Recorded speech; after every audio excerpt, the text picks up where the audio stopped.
Chapter 12:11. Oh, I've heard of it before. It has always been used in Tibet. Why did you bring it here today? Li Longji pondered for a moment and realized that he had never seen such a thing before. Thus, he wasn't sure why his son brought it here. Li Ying took a sniff. The pork shoulder in the pot smelled very fragrant and replied, "This pressure cooker is different from the ones in the past. It uses electricity. Other than the pressure cooker, there's also an electric rice cooker. I intend to promote this in the capital."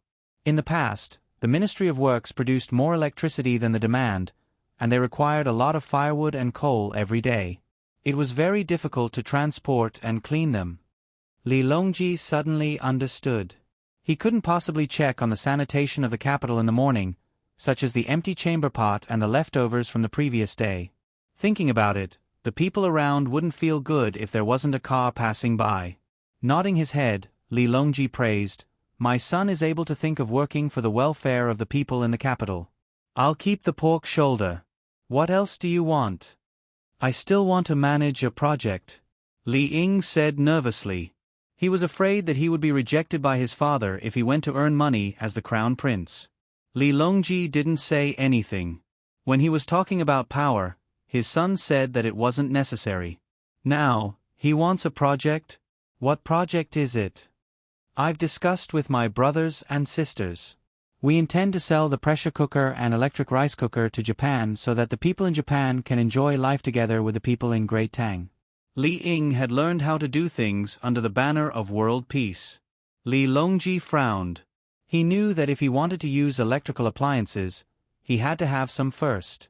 It was only because the Ministry of Works had built a few power generators that the people in the capital could use. However, the power generation technology wasn't perfect yet. The power generators in the Ministry of Works were built with money and couldn't be popularized. Otherwise, they would have been sent to various places for the people in Great Tang to enjoy. In Japan, would they use thermal power, hydraulic power, or wind power? Would the technology be learned by the Japanese? This probably wouldn't happen. Even if the Japanese were to take a closer look and didn't understand the principles, they wouldn't follow suit. Furthermore, without the foundation of the industry, they wouldn't be able to produce the parts. Could it be that the power generation technology can be popularized? Li Longji asked. Li Ying shook his head vigorously. No, only small hydroelectric generators can be tested in various places. What I want to use is thermal power. I will help the Japanese build a few more thermal power plants, and I will only take the cost. Send a batch of rice cookers, pressure cookers, and light bulbs to them at the beginning. When they use them, sell them for money. Hearing his son's words, Li Longji was even more perplexed. Gao Lisher was also perplexed, and he asked, "If you can build a power plant elsewhere, why don't you build one in our Great Tang so that the common folk can enjoy it as well?" That's because the new thermal power plant that the Ministry of Works is a big plant. It generates a lot of electricity. The blueprints have just been designed, and the components are about to be produced. They haven't been assembled. There were two problems involved. One was that when burning coal, there was too much ash. They had not thought of a solution yet, and the burning was not enough. The other problem is that the performance is not stable. The transformer is easy to burn, and at the same time, it is easy to blow up the furnace. Li Ying explained. It seemed that he had thought of this idea after going to the Ministry of Works. Li Longji and Gao Lisher suddenly realized that the Li Ying in front of them was no longer the same as before. At the very least, he now knew how to scheme against others. What he had just said was definitely not his final objective. There had to be a deeper reason behind it. Harumphing coldly, Li Longji asked with a dark expression, "Tell me the truth, what are you all trying to do? Why aren't you all obediently staying in your own territories and insisting on interfering with business and administration? Don't tell me that you're thinking of harming the common folk for your own benefits?" "Father, who would dare to do that? It was Xiao Bao who supported us to come out and do this. Their fief is already on the verge of collapsing, and the money provided by the fief can't compare to what they earn by doing things themselves. They intend to return their fief to the royal court and take a sum of money to learn while doing things. This way, the common folk won't always call them vermin behind their backs. As the crown prince, it's natural for me to take the lead. I don't feel comfortable relying on the royal court for money. What others can do, we of the royal family can do as well. In the past, I thought that there was only so much wealth for geniuses. If we were to compete with the common folk when doing business, I now know that the world is vast, and wealth can be created. Li Ying found a reason. In truth, it was because Zhang Xiaobao wanted them to take back their fief and gradually take back the land of others. This was to avoid land annexation and make it easier to control the agricultural production and infrastructure in the country. In the future, the surrounding areas would be colonized. They wouldn't be sending people far away all at once, as that would result in the gradual independence of the various regions. Right now, they were gradually sending people to the neighboring regions and providing them with land tax relief. In the future, when transportation and communications were more developed, they would be able to colonize even further places, such as the various large islands. At that time, as long as the central army controlled them well and didn't make the difference in income between the various regions too great, the other regions wouldn't be able to become independent. Li Ying's words were very moving, but Li Longji and Gao Lishe were unmoved. They continued to look at Li Ying, waiting for him to explain further. Fine, actually, how should I put it? We feel that we should quickly bring Japan into our great Tang's territory and add fuel to the fire. After some research, we realized that Japan will be very happy if we build power plants there. Then, we'll send many polluting departments that require electricity there, polluting Japan. Furthermore, Japan lacks natural resources, so the coal needed for power plants has to be transported from our great Tang. Shouldn't we build roads? Shouldn't they spend money to buy coal? Shouldn't we build more fleets? Shouldn't their electrical appliances break down quickly when the voltage isn't stable? In order to squeeze every last bit of profit out of Japan, we'll start by changing their living habits. When they rely on our great Tang for their daily lives, that will be the time when their regime will be wiped out. Li Ying revealed his ambitions. Personally sending an entire dynasty to the execution ground was a very meaningful matter. Aren't you afraid that after they learn more in the future, we'll take a liking to their capabilities and change the crown prince? Li Longji tried to scare Li Ying. Unexpectedly, Li Ying chuckled nonchalantly. Looking at Li Longji and Gao Lishe, Li Ying said confidently, "While they're learning, your son is also learning. Furthermore, they've hinted to your son that they don't want to be the emperor.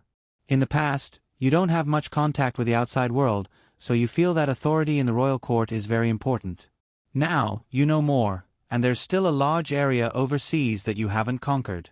Instead of staying in the palace, you might as well think of ways to go out and help Great Tang conquer more land and educate more people.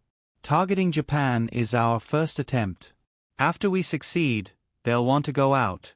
Some will travel by land, and some will take ships. They'll bring many people and gods with them, as well as Great Tang's products. They'll go out and have a look.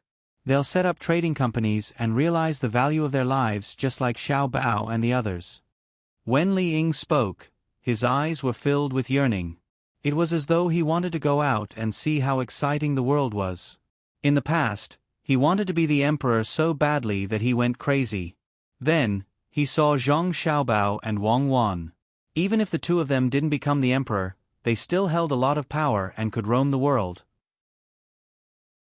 Moreover, the sea merchants from Luzhou to the capital had also said that the outside world was huge, and the land was filled with uneducated people. The land outside was fertile, the trees were tall, there were animals that had never been seen in the capital, and there were delicious fish in the sea. There were countless mineral deposits.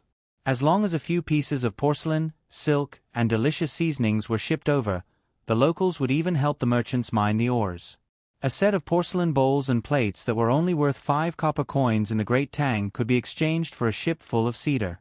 In truth, that set of porcelain wasn't bought from the locals, but from the locals. According to Zhang Xiaobao's words, this was an era of gold everywhere. Go out and help the people of other places obtain better living conditions, help them enjoy life, and then bring back the valuable things for the people of Great Tang to enjoy. If he were the emperor, he would at most travel around the Great Tang, and he would have to listen to the advice of his officials. That was far too boring. Li Longji was surprised. He hadn't expected his children to have reached an agreement in private. Xiao Bao had probably instigated and tempted them a lot. But he was right. With the current technology and weapons of the Great Tang, there was no danger in going out unless one fell ill. In the outside world, there were far fewer restrictions. They could do as they pleased, and the capital of Great Tang couldn't send specific orders. If they were tired, they could come back and enjoy themselves for a few days before going out again. If they stayed in a certain place for too long, the Great Tang would send people to take them back, and they could move on to the next place. They could treat the process of fighting for territory and resources as a vacation.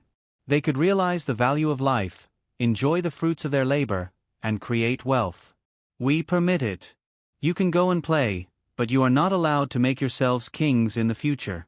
Otherwise, it's hard to say who will rule that place in a few generations. This is precisely why Xiao Bao doesn't support colonizing the islands. Li Longji felt that it was a good idea to let his children go out and fight for territory, so he nodded in agreement. Li Ying happily left to make arrangements for the Japanese. Turning back, Li Longji said to Gao Lisher with the same yearning, "In truth, we also want to go to the places where there are koalas. Koalas are too delicate, and we need to transport fresh eucalyptus leaves from Luzhou. Fortunately, we transplanted a lot of them, or else the koalas would have starved to death in the capital. The daily heating fee for these animals who are afraid of the cold is not a small sum. Fortunately, the children who come to the capital and live in the capital like them, especially the koalas." Lisher, I remember that a few days ago, there was a koala that seemed to be sick, but the people in the medical academy couldn't tell what was wrong with it. They just said that it was very listless and not lively. Has it been cured? Your Majesty, it has been cured. The people in the zoo sent Xiao Bao a message. After Xiao Bao asked clearly, he asked someone to carry the koala, and it was cured. Because the color under the koala's eyes is not pretty, no one usually carries it, and it fell sick. Gao Lisha replied. Li Longji could not help but laugh. Haha, so it's true. That little thing can fall sick because no one carries it? This is the first time I've heard of this. Sai, Xiao Bao and the others are really knowledgeable. Ask someone to tell the people in the zoo to put makeup on the koala to make it cuter so that people can carry it. Yes, Your Majesty is very thoughtful. Koalas are very cute. Sometimes, when they sit on the tree, they look like pandas. They look like they have been wronged. The only difference is that pandas are very fierce. The zoo in Baoxin County earns more than the zoo in the capital. The monthly profit of the zoo in the capital is very small, but the zoo in Baoxin County can provide a profit of 1,000 strings of coins. The zoo in Baoxin County earns more than that. Speaking of the zoo, Gao Lisher thought of Baoxin County, the place where Xiao Bao and Cuckoo first became officials. Li Longji had almost forgotten about that county. When he heard Gao Lisher mention it, he asked, "What's the situation there now? Don't tell me that Xiao Bao and Cuckoo left and the new officials ruined the good things they left behind? Your Majesty, do you think anyone would dare to do that?" Baoxin County paid a lot of rent taxes last year. Excluding the counties in Luzhou, Baoxin County in Great Tang ranked 9th in rent taxes. This was a result that no one dared to dream of in the past. The local officials are the same as the Sanshui County. They have to post a notice before they start their administration. The monthly income of the county, where it comes from, how much it can be used by the county, and how they plan to spend it next month. Everything has to be made known to the people. If there's something they don't understand, they have to explain it to them. If the people agree, the money can be used according to the plan. If the people don't agree, the plan can only be changed. If they want to enforce it, it's the end of the official's term. Gao Lisher seemed to have a thorough understanding of the situation. Good, very good. I'm very happy. However, it's still difficult to promote it to all parts of Great Tang. Not all the people have developed the habit of participating in politics. If there's an unreasonable demand, the decree can't be implemented. Education, everything still depends on education. In the future, each state will have its own newspaper. Do according to Xiao Bao's method, and don't sell it too expensive. Also, set up reading boards in crowded places and put up newspapers for the people to read for free. Now, it's usually read by people who attend night school or children who have studied to a certain level. In the future, when the people hear more, they will naturally recognize the words on the newspapers. Li Longji really wanted to implement the matter of the people participating in politics everywhere. That way, the local government would make fewer mistakes and not waste money. Gao Lisher noted it down so that he could urge others to do it. Moreover, he had to control the local newspapers and not write anything casually. Another 3 days passed. Xiao Bei and the others had already sent the cement to Weizhou and helped Wanshan County find interested merchants. In a few days, the merchants would personally go to Wanshan County to take a look at the output and transportation situation. Xiao Bei and the others stayed in Weizhou for a day and took a nice bath. Because they were running around outside, they didn't even have the chance to take a bath. The group set off for Yizhou at dawn to catch up with their brother and sister. Just as they left the city and walked less than 5 li, a horse came from the side of the road. The person on the horse looked very tired. When she saw Xiao Bei's group, she shouted happily, "Xiao Bei, I'm here. My name is Su Yilong. I'll follow you in the future." "Is this someone from Brothers Group? Who is it?" Xiao Bei heard the noise and stood out of the carriage to look forward. The person was checked, mainly to see the certificate written by Zhang Xiaobao. They didn't find any danger, so they let him in. The person first looked at Xiao Bei and then looked at the others. He glanced around and asked Xiao Hai, You are Zhang Xiao Hai?" Seeing Xiao Hai nod, he said happily, "I finally found you. Let me ask you a question. There are 2 kinds of candies, one red and one blue. Red candies cost 5 copper coins per box and blue candies cost 3 copper coins per box. You bought a total of 9 boxes and spent a total of 33 copper coins. Ask, how many boxes of blue and red candies did you buy?" Xiao Hai was stunned for a moment and then answered casually, 3 boxes of red candies and 6 boxes of blue candies. "Su Yilong, today there is only 1 chapter, tomorrow there will be more."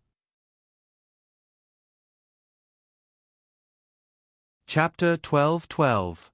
Su Yilong actually knew the answer. He didn't calculate it, but he used the 2 types of boxes back and forth to make up the exact number. In theory, he only needed to make it 9 times, and he had to count the boxes of a certain color to 0. But he knew that if the number was big and changed to hundreds, it would take him a long time to make up the number. He could see that when he asked Little C clearly wasn't paying attention to his calculations. After hearing his question, there was a clear pause, as if he didn't understand why he would ask such a question, but then he easily gave the answer. In other words, Xiao Hai could calculate this kind of problem quickly. Su Yilong thought a lot and was completely shocked. Just as he was about to continue testing the abilities of the other children, Xiao Bei's voice rang in his ears, "What do you do?" "My grandfather is Su Jian. He's the academician of Jixin Academy, Yuan Gu, from the Great Wall of Huzhou. He studied books like Records of Heaven and Beginner's Notes and wrote a book called The Legend of Di'in." Before Su Yilong could introduce his grandfather, Xiao Yuan's voice sounded. Su Yilong looked at Xiao Yuan in surprise.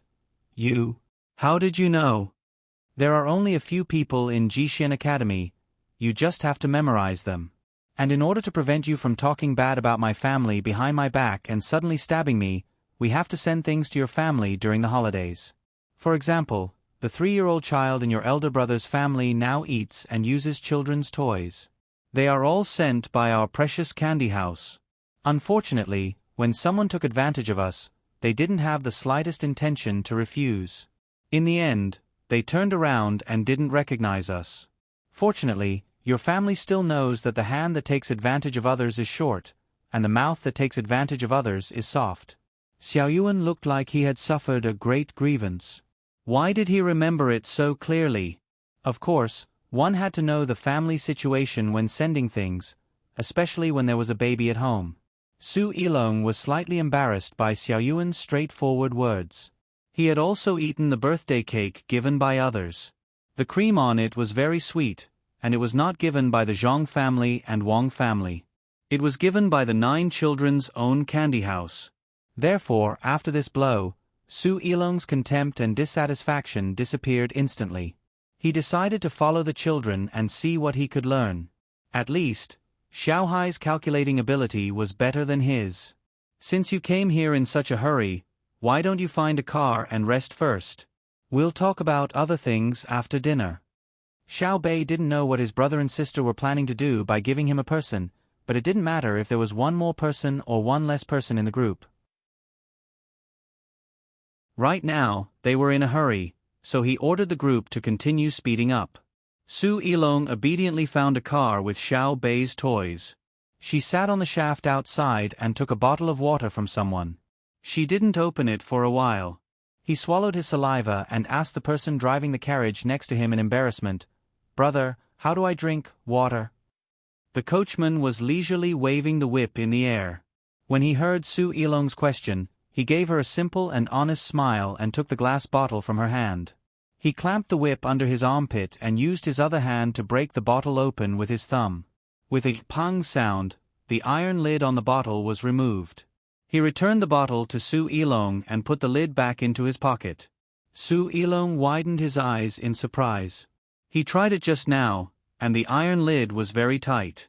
He felt that if he tried to break it with his hand like the other person, he would scrape off a piece of flesh on his hand. Damn, I didn't expect the coachman to be an expert. Su Ilong thought for a while, wiped the bottle open with his hand, and raised his head to drink. As soon as the water in the bottle touched her tongue, Su Ilong felt as if her tongue was gently pricked by many needles. She almost spat out the water in her mouth. She suddenly reacted and didn't dare to spit in front of others, so she forced herself to swallow the water. As a result, after the water entered her stomach, she immediately felt an indescribable comfort filling her body, from her mouth to her stomach. It seemed that her breathing was comfortable, and she was more energetic. She burped from her stomach and spurted out from her nose. The sour taste seemed to penetrate her brain, and she couldn't help but shiver. An inexplicable ease lingered around her body.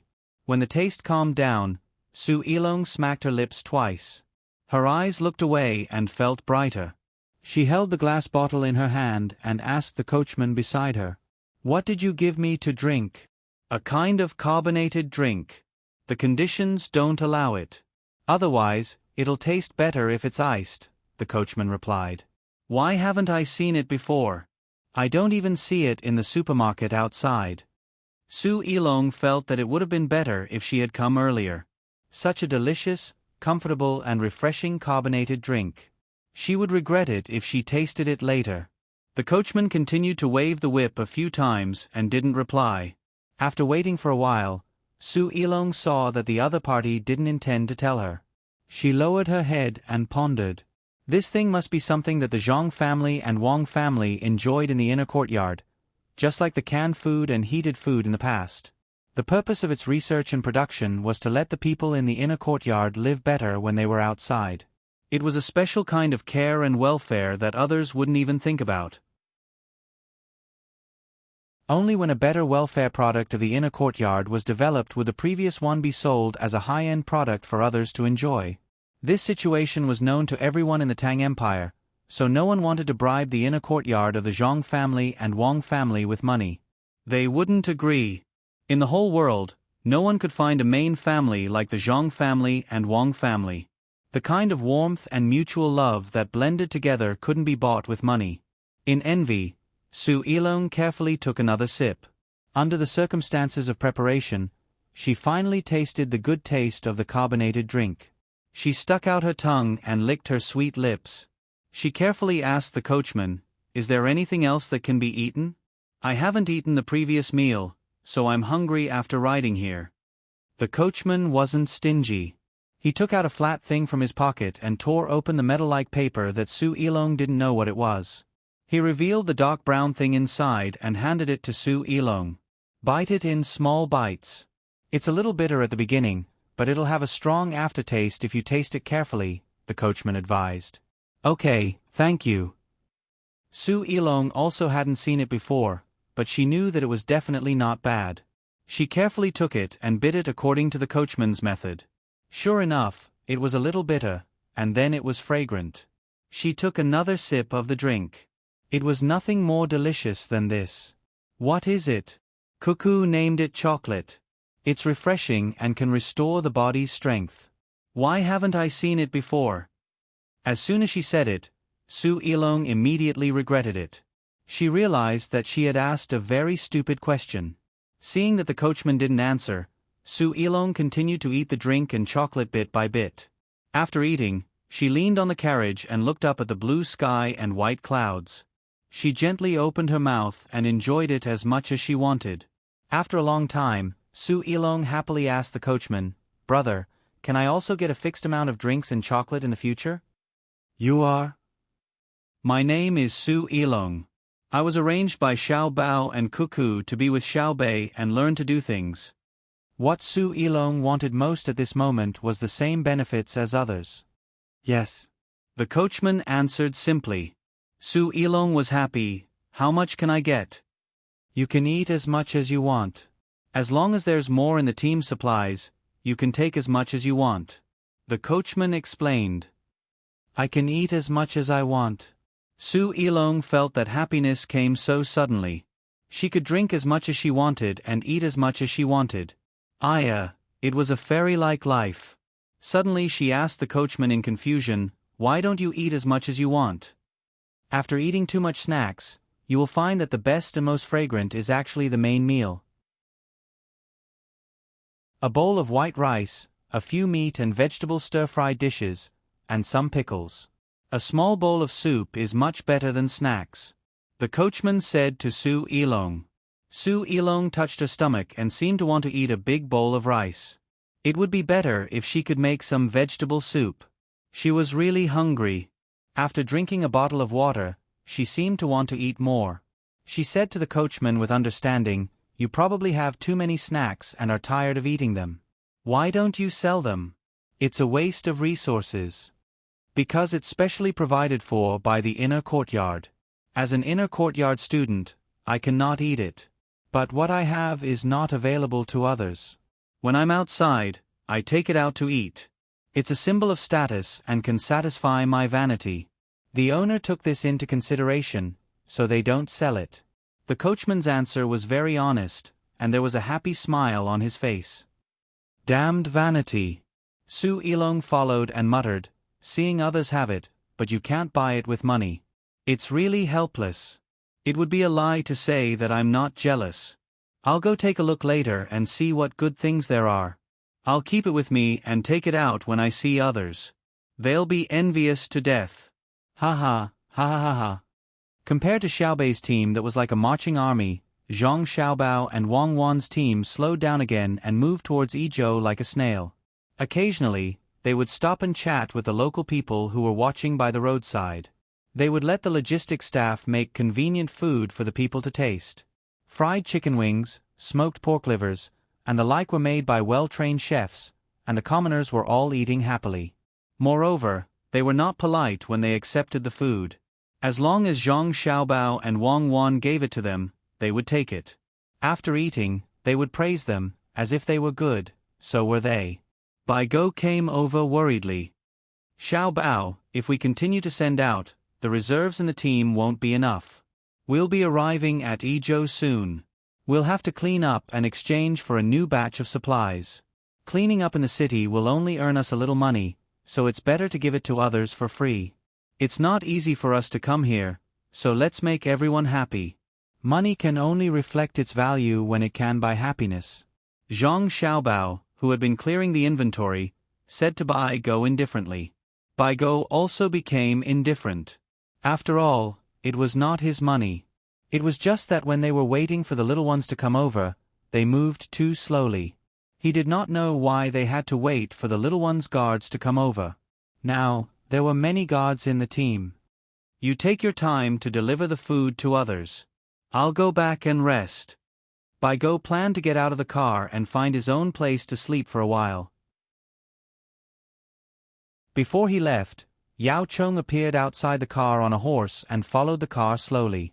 When he came to the window, he said to Zhang Xiaobao and Wang Wan in the car, "Just now, there was a telegram saying that you sent out a kind of cannon. If you shoot at the sky, it will rain. What kind of cannon? Really? Bai Go was no longer sleepy. It's not shooting at the sky. It's shooting at the clouds. It's not the usual cannonballs. It's a rocket. It's like fireworks. There are different things in it. When it explodes in the sky, it will rain.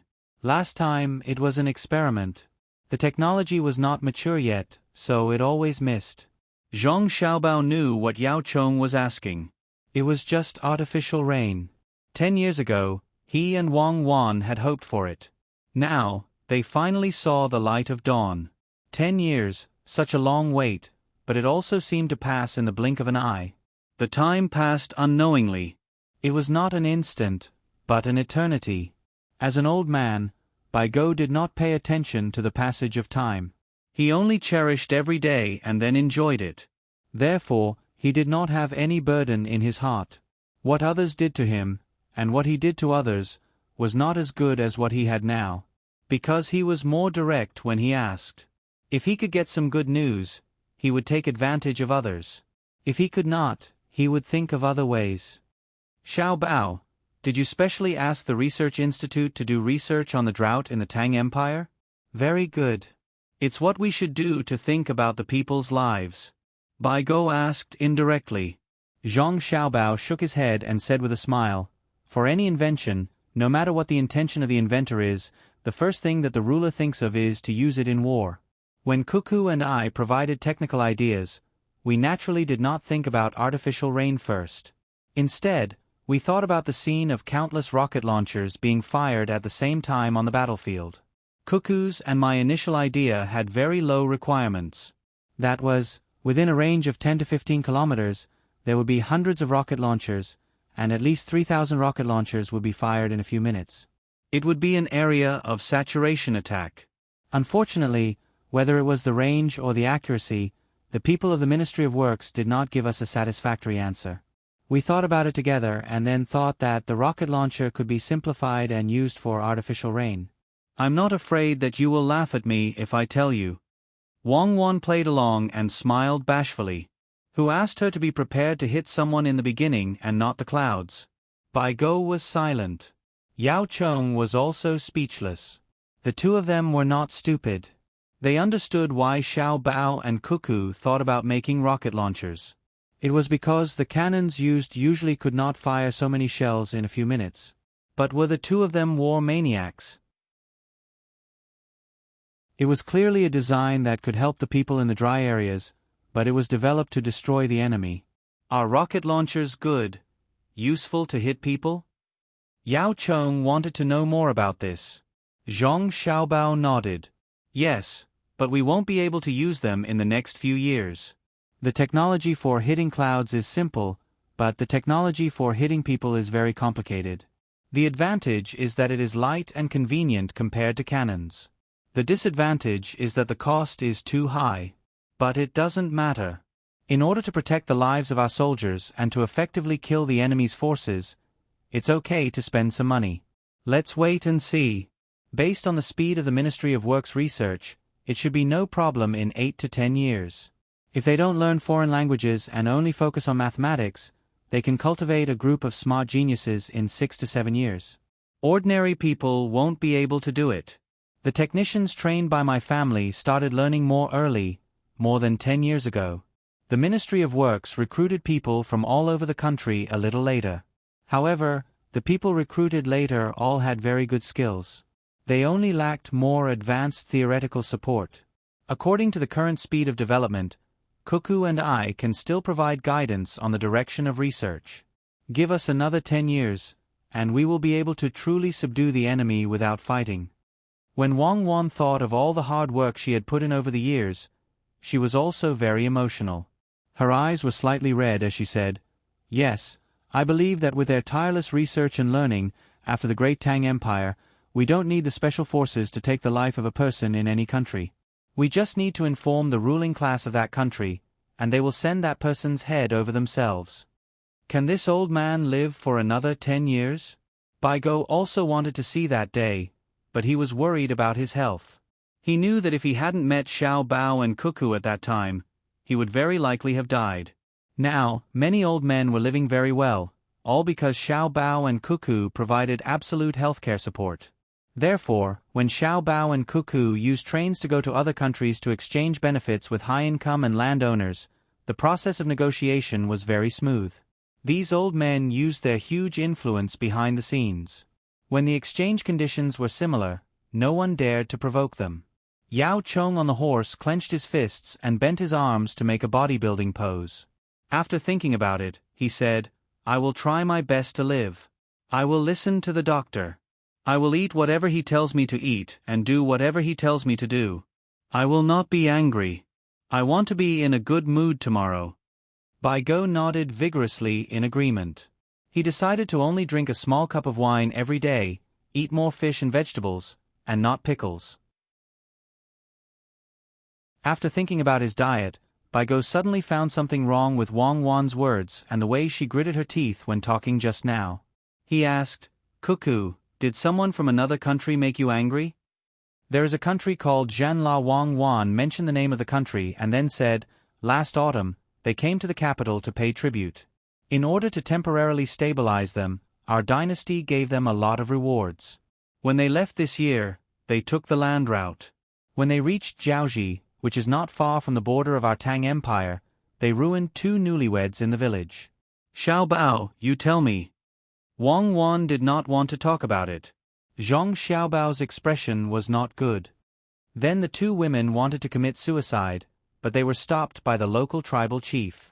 The tribal chief took them to the provincial government of Jiaozhou and sent a telegram to ask if our dynasty had taken their rent for nothing. Let me explain first, they did not pay rent before. They only started paying rent in the autumn of the year before last. In the end, this matter was found out by the local provincial governor.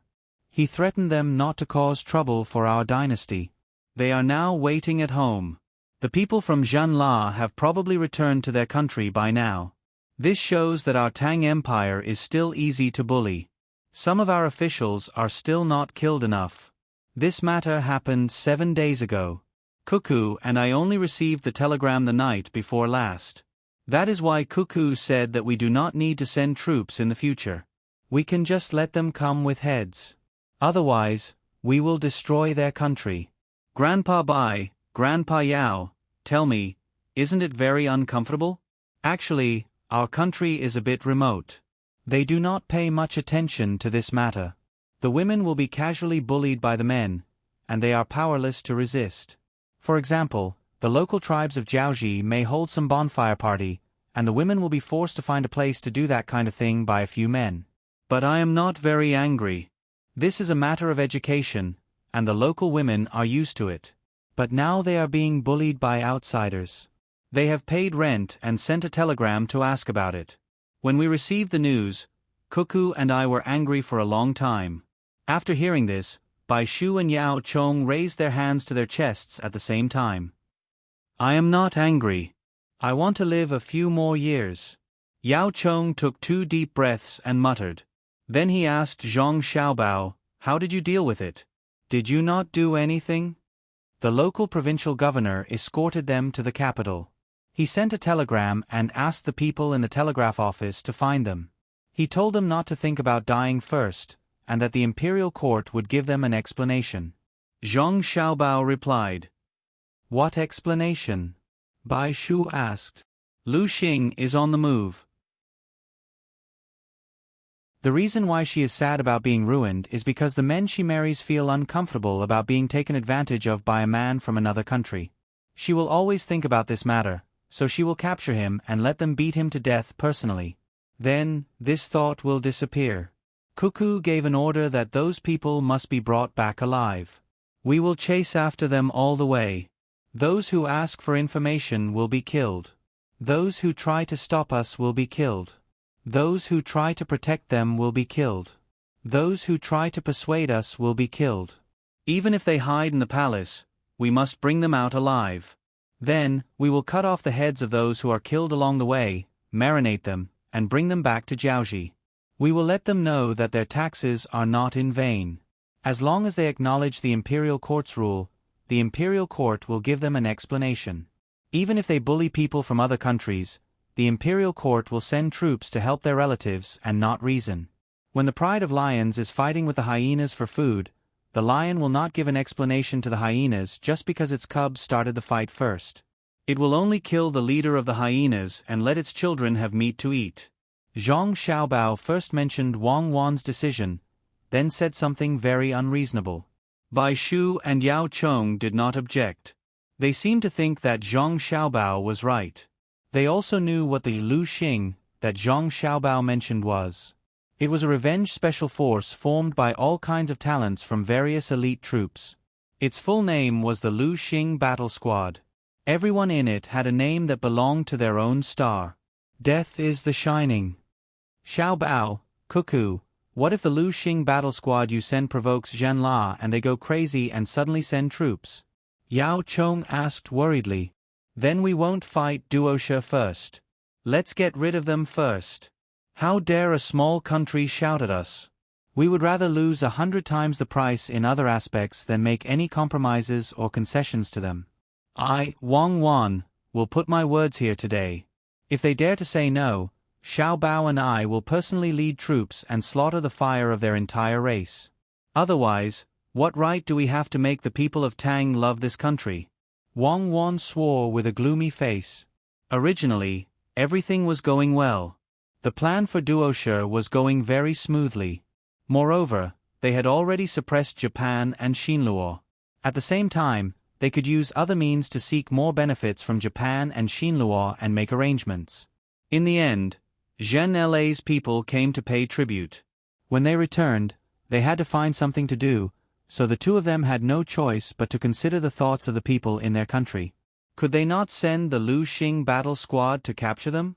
The consequence of refusing was to lose the hearts of the people. If Zhenla dared to send troops, could they not knock them out? How many pairs of eyes were looking at them with anticipation? Were they looking at the god of war in their hearts, Cuckoo? At this time, apart from them, even Xiao Bao would not do. This was because Xiao Bao's methods needed time to be carried out, and the people would not give them time. What the people wanted to see was how their god of war, Cuckoo, would cut people down like chopping melons.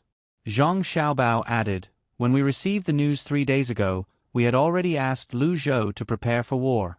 In fact, they had been preparing there all along.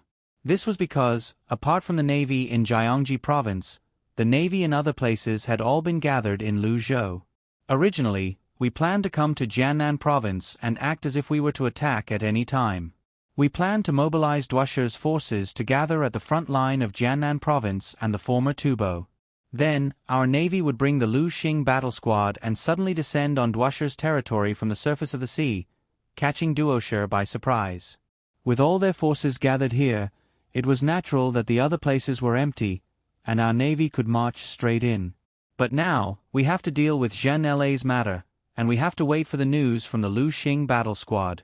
If Zhenla dares to provoke us, the navy that was supposed to be used to fight Duosha will fall on its head.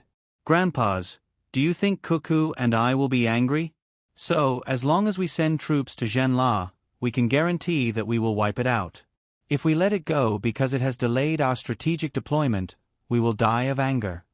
When Bai Shu and Yao Chong heard Zhang Xiaobao's strategic deployment, they were struck dumb. At the same time, they thought, no wonder Xiao Bao and Cuckoo said they were going to fight Duosha. However, when they arrived at Jiannan province, they were not in a hurry. Instead, they were announcing the whereabouts of the troops and the mobilization of their forces. It turned out that it was to mobilize Duosha's forces and gather them here. Then, the navy would move out and transport them from the sea to Duosha's territory. Presumably, the gunboats deployed from various places would be able to protect the safety of the landing area. At that moment, Duosha would have no way to back down. If they were to transfer their forces here, Xiao Bao and Cuckoo would immediately attack. If they were not to transfer their forces, what would they use to stop the Tang army from landing? Facing the superior Tang army, would they dare to fight on 2 fronts? At the same time, it would affect the speed of the supply line and the reinforcements. Even if a portion of the reinforcements returned, they would be exhausted. Sigh. Bai Shu sighed and said, Zhenla is really hateful. Cuckoo's strategic deployment was so good, but they actually dared to interfere. This old man agrees to destroy them when they cause trouble. But after that, when can they attack Duoshire again? I believe that when the Tang navy goes over, Duoshire will definitely think that our soldiers can use the same method to attack them. Therefore, we should prepare in advance. Yao Chong was also worried. He frowned and tried to think of countermeasures. At this time, Zhang Xiaobao rubbed his hands and said, "Cuckoo and I have discussed it. If we have to attack Zhenla, we can immediately attack Duoshire after we attack them. However, the strategic deployment needs to be changed, and it will cost a lot more money. It's annoying. These 2 days, I have been thinking about how to make use of this to turn a bad thing into a good thing, but I haven't thought of anything yet. This is really testing my IQ."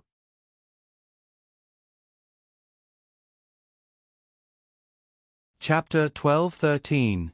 Whether or not to attack Zhenla and how to attack them would depend on Zhenla's reaction. Zhang Xiaobao continued to think about how to turn the unfavorable situation into a good one for the Tang Empire. He went into another carriage alone to ponder. Bai Shu and Yao Chong wanted to help but couldn't.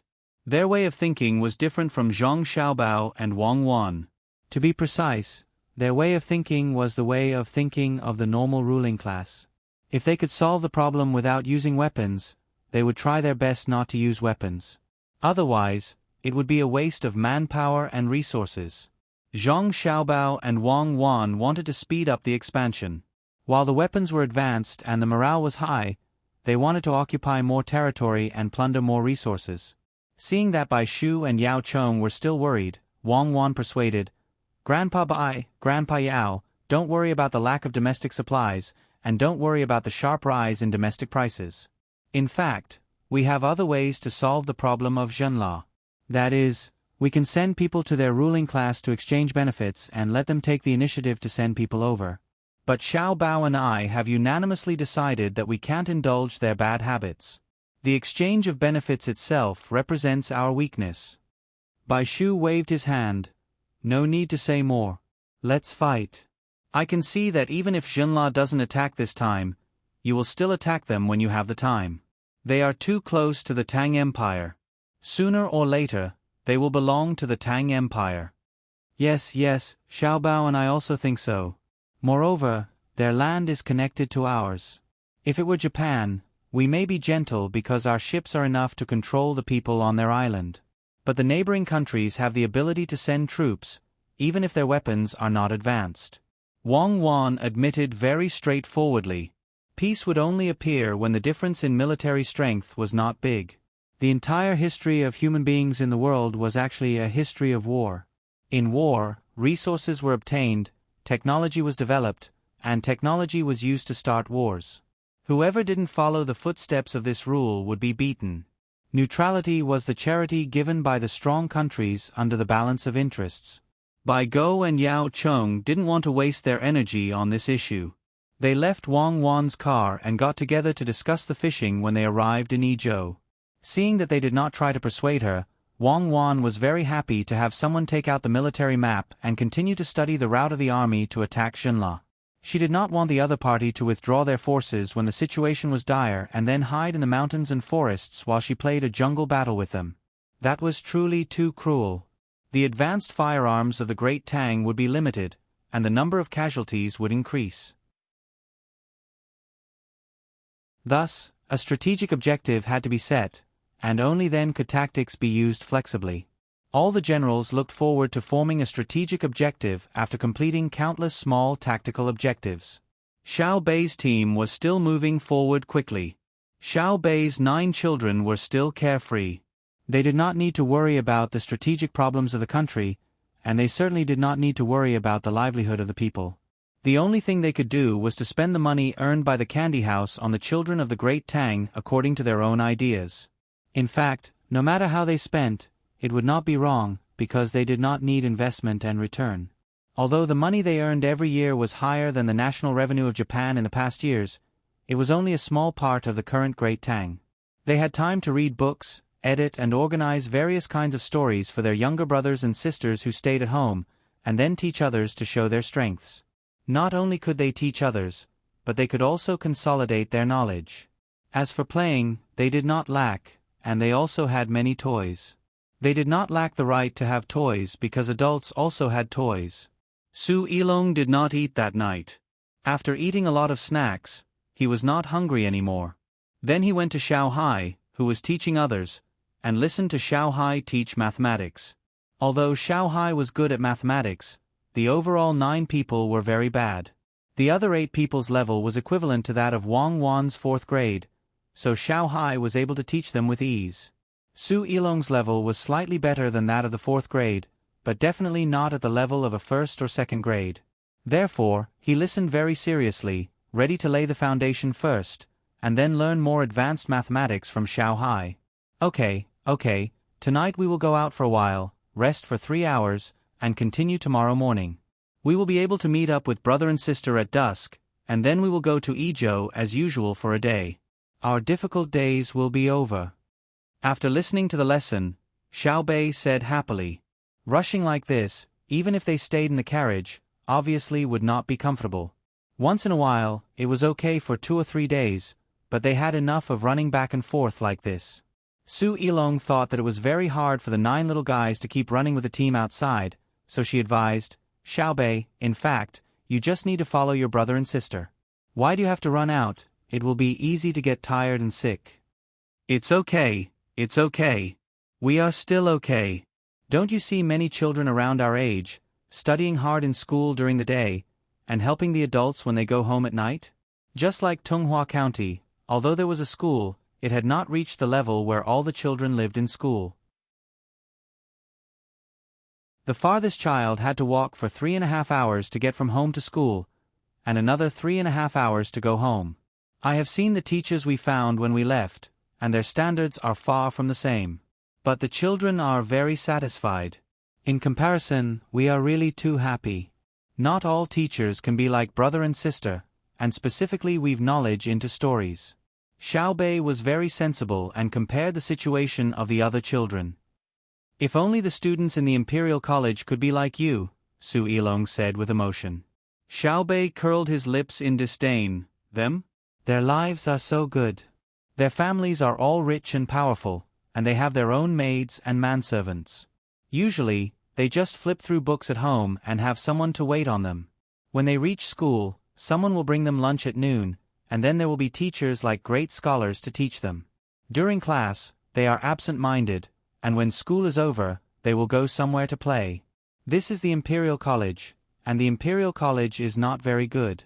It is said that there are children of poor families in there, but in fact, if they are selected from the local government, how can they be poor? There are already local merchants who sponsor them, and there are capable people who value them. Saying that they are poor is relative. It is not that they can't eat meat, but they can't take out the money to hold banquets and poetry recitals.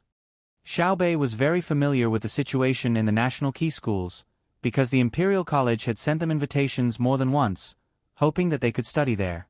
In the end, they were directly rejected without any mercy. Not only did they say to the person who sent the invitations that they were ashamed to be associated with the students there, but they also said that the teachers wanted to teach them, but they were not qualified and were not worthy. The students in the Imperial College were very angry, and so were the teachers, but they could not do anything to Xiao Bei and the others. Su Ilong used to think that the Imperial College was good, but now that she saw Xiao Bei's 9 children, she realized that when it came to education, their brothers and sisters were better, so she tried to ask Xiao Bei, how can the students in the Imperial College be like you? It's very simple. Brother said before that when all the children in the Tang Empire reach a certain level of knowledge, the students in the Imperial College will no longer have the advantage of education, and they will be able to find their own position again. Or use another method to improve the status of merchants, improve the status of craftsmen, and give more treatment to farmers so that the students can't enjoy the high position. But I don't want to do that, especially the status of merchants. I plan to always suppress it, or else it will make the Tang Empire think that money is the most important thing, and it will shake the foundation. Xiao Bei told Su Ilong what her brother had said and nodded solemnly. She had a worried look on her face. It was not clear if she could really understand, but her expression was impeccable. Su Ilong was stunned. She squeezed her eyes hard and looked at Xiao Bei again. She felt that the person in front of her was no longer a child, but a scholar older than her. How to shake the foundation? Su Ilong humbly asked for advice. Do you know about shaking? It means shaking. For example, our toys, the ones that can be assembled into buildings, if we shake it hard below, we will find a problem. Guess what the situation is? The screws on the top can actually loosen a little. Xiao Bei patiently explained to her. I'm asking about how to shake, not the consequences of shaking, Su Ilong asked again. Ah, how to shake? It's just that. This is a good question. Think about it first, then ask me if you don't understand. I'll take you to see the real thing, which is our toy. You will definitely know how to shake from it. Xiao Bei hesitated for a moment, then ordered someone to bring her assembled toy from the toy carriage at the back. Su Ilong understood. Xiao Bei did not know the key to shaking at all, so he was diverting her attention. She had heard that Xiao Bei was good at this kind of thing, and she finally saw it today. That serious look was so cute. Soon, Xiao Bei's toy was sent over. The road that the carriage was traveling on was not bad. It was an official road. Because there were many caravans coming and going, there was a lot of investment in maintenance, so it was considered stable. Xiao Bei's toy was put in a big box. There were many small boxes in the big box, which were filled with small wrenches, screwdrivers, calipers, and other tools, nuts and bolts, and iron pieces of various shapes. It did not feel like a toy, but a common item in a craftsman's home, or even more complete. Xiao Bei let Su Ilong come closer to take a look, and said, Look, we can use the parts in the box to assemble a variety of other fun things, such as a dog or a car. Look, brother once assembled a very beautiful car for us. It can walk on its own. It needs this thing called a motor, which is an electric motor. Brother always likes to call it a motor, and there's also a battery. I'm sure you haven't seen it before, because it hasn't been popularized. To be precise, only we have it, and no one else has it. Because it belongs to children, Xiao Yuan, Xiao Nan, and I will use it first to figure out better parts and assembly methods. When the time comes, Baby Candy House will take it out to sell. Do you want to have a car that can move on its own while being assembled by itself? Do you want to have a beautiful new home for dolls? Come on, please pay attention to our Baby Candy House. Every once in a while, we will introduce a new toy or a new way to play, so that you can be full of happiness, so that you can have everything you should have.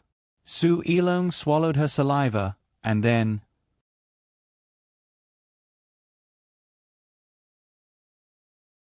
Chapter 12-14. Xiao Bei was still assembling. Her movements were very skilled. It seemed that what she was assembling now was not her first time. Soon, something that looked like a tank appeared. To be precise, it should be an infantry transport vehicle. The wheels were made of rubber and did not have tracks. Xiao Bei was very skilled in using screwdrivers and wrenches.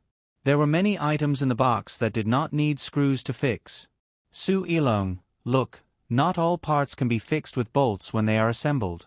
Because in that case, you will find that the other parts of the thing you are assembling are stuck and there is not enough space. At this time, you need to use parts that can bite into each other. For these parts, we spent a lot of effort. We have to tell our ideas to brother first, and then let brother and sister figure out what should be specially made for that position. Xiao Bei was finally like a normal child at this time. Like many children, she showed off to others when she was working. Moreover, she was mumbling as she assembled. No one knew who she was talking to. Using a part with grooves on both ends to fix the wheel and the small axle together, Xiao Bei muttered to herself and suddenly laughed. Su Ilong, why do I feel that your name sounds like a girl's? Why aren't you called Su Linglong? Xiao Bei asked. Su Ilong was focusing on the thing that Xiao Bei was assembling. When she heard her words, she came back to her senses and became silent with a depressed expression. When Xiao Bei was about to continue talking about her name, she cleverly opened her mouth first and asked, "The wheel you are holding looks familiar. It seems that the bicycle wheel sold in the capital is made of the same material as the one you are holding." "It's not the same. The bicycle wheel is inflated, but mine is dead." Speaking of bicycles, I thought of something. Did you buy one? Remember, if you want to use it in Chong and City, you can choose those with thin wheels. If you want to ride it out, you have to buy one with wide wheels. If you bring the bike over, I can help you modify it so that you can go uphill easily. That's because the gears at the bottom of the bike, to put it simply, is the lever principle. So you're asking, what's the use of this principle, right? Xiao Bei stopped what she was doing and took out a piece of paper from the side. On it was the assembly steps of the components. At this moment, Xiao Bei was still holding a component that was supposed to be used in one of the steps, but that step had already passed. For a moment, Xiao Bei was at a loss. She didn't think that saving a part was a good sign. While thinking about what went wrong, she said to Su Yilong. Su Yilong didn't know about the difficulties Xiao Bei was facing now, and said, I know, it's the power multiplied by the power arm, which is equal to the resistance multiplied by the resistance arm. That's right, so if the front and back gears of the bicycle can change their sizes at any time, then you can adjust the distribution of power at will. But there was a problem in the middle, and that was that it had to be accurate. It couldn't just throw away a random part. For example, the small gear in my hand should be on the axle. Otherwise, this car could only move forward and not backward. Yes, that's right. If this set of modules wanted to move, it had to be on the gear. So now you see, I have finished the assembly steps in front, but the gear wasn't put in. Do you know what to do? Xiao Bei finally found the problem with the instructions on the diagram. The gear in her hand was made of hard plastic. Because the requirements for precision were not high, she could easily put it on the axle, and then connect the axle with the gear on another module through it. Su Yilong kept nodding. Xiao Bei's words were difficult for him to understand. He never thought that one day, children's toys would be like this. There were all kinds of parts. In his opinion, even if he was given the diagram, he couldn't assemble it. There were too many, and he didn't know how Xiao Bei remembered it all. Hearing Xiao Bei's question, he hesitated and replied, Do you have to take it apart and reassemble it? That's right. I have to dismantle the first 2 steps now. According to the terminology, it's called rework. It's a very annoying thing. From now on, we know that we have to be serious when doing things. Otherwise, when we find out that we did something wrong, it will be more tiring to go back and correct it. Xiao Bei frowned and started to dismantle it. You can ask others for help. Xiao Bei, can you teach me how you know how to look at diagrams? Su Yilong pointed at the assembly diagram and asked. You'll know when you see it often. The diagram you see now is very simple.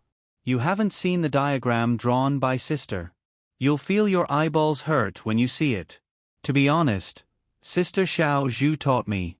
Speaking of helping, we have our own division of labor. I'm responsible for the transportation of troops, so I have to assemble the current troop carrier. They have their own places to be responsible for, but they still need other people's help to assemble the current vehicle. This can only mean one thing. When Xiao Bei's voice fell, she drew a finger. It was an index finger, not a middle finger. Zhang Xiaobao didn't teach his younger siblings to use body language to scold others. What's the problem? Sure enough, Su Yilong asked cooperatively. It means that my personal ability is poor. No matter how exaggerated other people's praise of teamwork is, you can't ignore the personal ability of forming a team. According to brother's words, that is, not afraid of a godlike opponent, but afraid of a pig-like teammate. Xiao Bei's 2 chubby little hands had already dismantled the front as he spoke, and reinstalled the extra gears just now. After waiting for a few more steps to complete, he clapped his hands and said, Okay, only the box outside is left. I'll put the box together now. The so-called box was the outer shell, and it also needed to be put together. Su Yilong looked at it enviously. She felt that even older people would like the things in front of her, let alone children. After waiting for a while, Xiao Bei finally put the outer shell together and covered the internal parts just now. He pushed the cart back and forth with his hands and said to Su Yilong, Look, can we go now? Is it fun? My infantry transport vehicle is very useful. It can provide enough troops to the front, and at the same time, it can also be used as a temporary escort force. Su Yilong looked at it a few times and suddenly felt that it was very normal. It was just that there were more parts inside, but a carpenter could also make a cart that could be pushed back and forth with wood. Just as this idea arose, Xiao Bei stuffed 4 batteries into the cart, and at the same time, took out a wire and connected it to the reserved port of the cart with a copper plate with a bayonet. In his hand, there was a small box with a button. Xiao Bei sat upright and put the cart he assembled in place. He turned his head and said to Su Yilong, "Let me show you how we look like when we work together. Because they're not here, I'll say it with my mouth. You can understand it yourself, okay?" Su Yilong nodded, "Okay." He wanted to see what kind of tricks Xiao Bei could play. "Ready?" Xiao Bei shouted, and then said, 1,500 meters ahead, the enemy has formed a temporary blocking position. My Xiaoyuan battalion's advance is blocked, requesting for support. I, Xiao Bei, am an independent mobile battalion. I was ordered to go and pull Xiaoyuan battalion around the enemy's blocking position to achieve the purpose of penetrating in depth. When Xiao Bei said this, he pressed the button on the box. Su Yilong saw the cart assembled by Xiao Bei move forward by itself, and his eyes widened. Not good. There are enemy troops rushing towards my mobile battalion. My battalion drivers, pay attention to the enemy trenches in front. Set up the machine gun and sweep them all down. Beep, beep, beep. Report. My mobile battalion broke through the enemy's small blocking force and met up with Xiaoyuan. Pay attention to the enemy pursuing soldiers in front. Transport troops temporarily retreat and find another way out. Xiao Bei released the button just now and pressed another one, and the cart began to move back. Not good. There is actually no less than a brigade behind the enemy. Calling Brother Xiao Hai. Request for artillery support. 2222 high ground, 300 to 1,200 meters in front. Cover the area. Whoosh, whoosh, whoosh. Haha, Brother Xiao Hai's artillery is firing. You guys are having fun. Ha ha. Xiao Bei had already forgotten Su Yilong, who was beside him at this moment. He controlled the cart to move back and forth, and kept talking to himself. This was the normal behavior of most children when playing games. Generally, you would give a girl a few dolls, a set of small kitchen utensils and shovels. She would play from morning to night, and she would have a lot of fun. The dolls could also eat a lot of meals. If it was a boy, you would provide him with enough soldier models, and he would be able to fight a long and drawn-out battle. Zhang Xiaobao had done such a thing before. When he was in the orphanage, he collected a lot of poker cards that were missing one, and then divided them according to red and black. One side represented the good guys, and the other side represented the bad guys. He spread them in the yard, on the steps, in the sandpit, and everywhere were poker soldiers. When a soldier died, the poker cards would be turned over, and the final result would always be the good side winning. It seemed that the poker soldiers that represented the good guys were very strong, and there were more reinforcements than the bad guys. So now, Zhang Xiaobao also provided the same game for his younger brother and sister. However, the things that represented the soldiers were no longer poker cards, but lifelike models. Each soldier was independent, and could even be loaded into a car. If Xiao Bei and the others had the time and energy, they could set up tens of thousands of models to cooperate in a grand battle. If Zhang Xiaobao and Wang Wan wanted to teach Xiao Bei and the others knowledge through such a game, they first had to immerse themselves in the game like Xiao Bei and the others. They definitely couldn't stand aside and watch the children play. Then, as an adult, you would laugh and let the children's attention be on you. Then, as if coaxing the children, you would say, "Are you playing this? Is it fun?" If you said that, the children would be very angry. They would think that you were mocking them for being small.